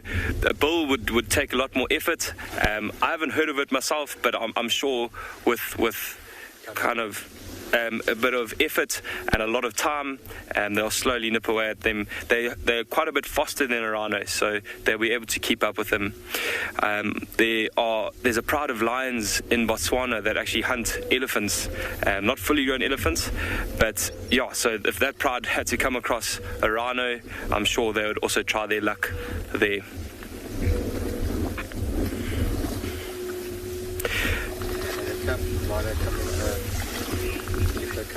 Yeah, hippos seem to be moving. Look at them showing their teeth again. There was a question about the teeth earlier, and now you can see that incredible size of those teeth. Really, really amazing. And they don't use those, like I said earlier, for anything except defense. And like we've witnessed tonight, it's very, very effective and incredibly intimidating for other animals around. There we go. It seems like they're slowly making their way to the edge of the waterhole now. They seem to not be able to make up their mind as to what they want to do. Might be because it's still a little bit of light around, and also they feel a little bit more vulnerable when they're outside of the water, so they probably will wait a little while until these buffalo are gone and then make the exit, unless they're feeling really brave. Yeah, there we go. They're moving back towards the buffalo. The buffalo seem to be going all the way around the waterhole now, making it very difficult for these hippos to exit. Look at them, they're getting really close to those buffalo now. Really close. Seems like he's sniffing the water there. Can't really see it too well.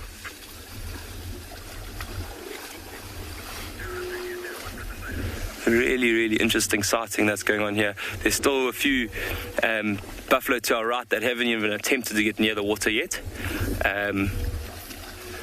But these hippos are struggling to find an area to leave this, or parts of this waterhole to leave, or to exit from.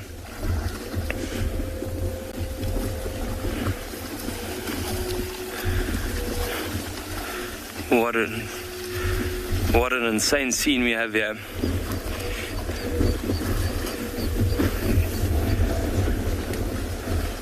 You can see as the hippos are moving to the right, the buffalo are kind of moving to the left as well. So I'm sure these buffalo are probably going to carry on moving towards the waterhole, and as these hippos leave, they'll also all surround the waterhole. But thank you so much for joining us tonight. It's been a wonderful, wonderful day, and I hope you guys really enjoyed it. We'll see you tomorrow.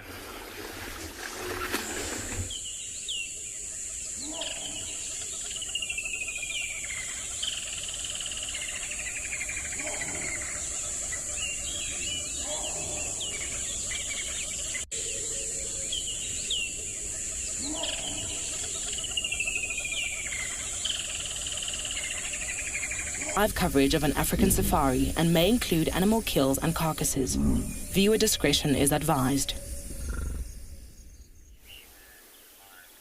What a perfect way to start our day. You can see the sun is coming up over the African bushfire.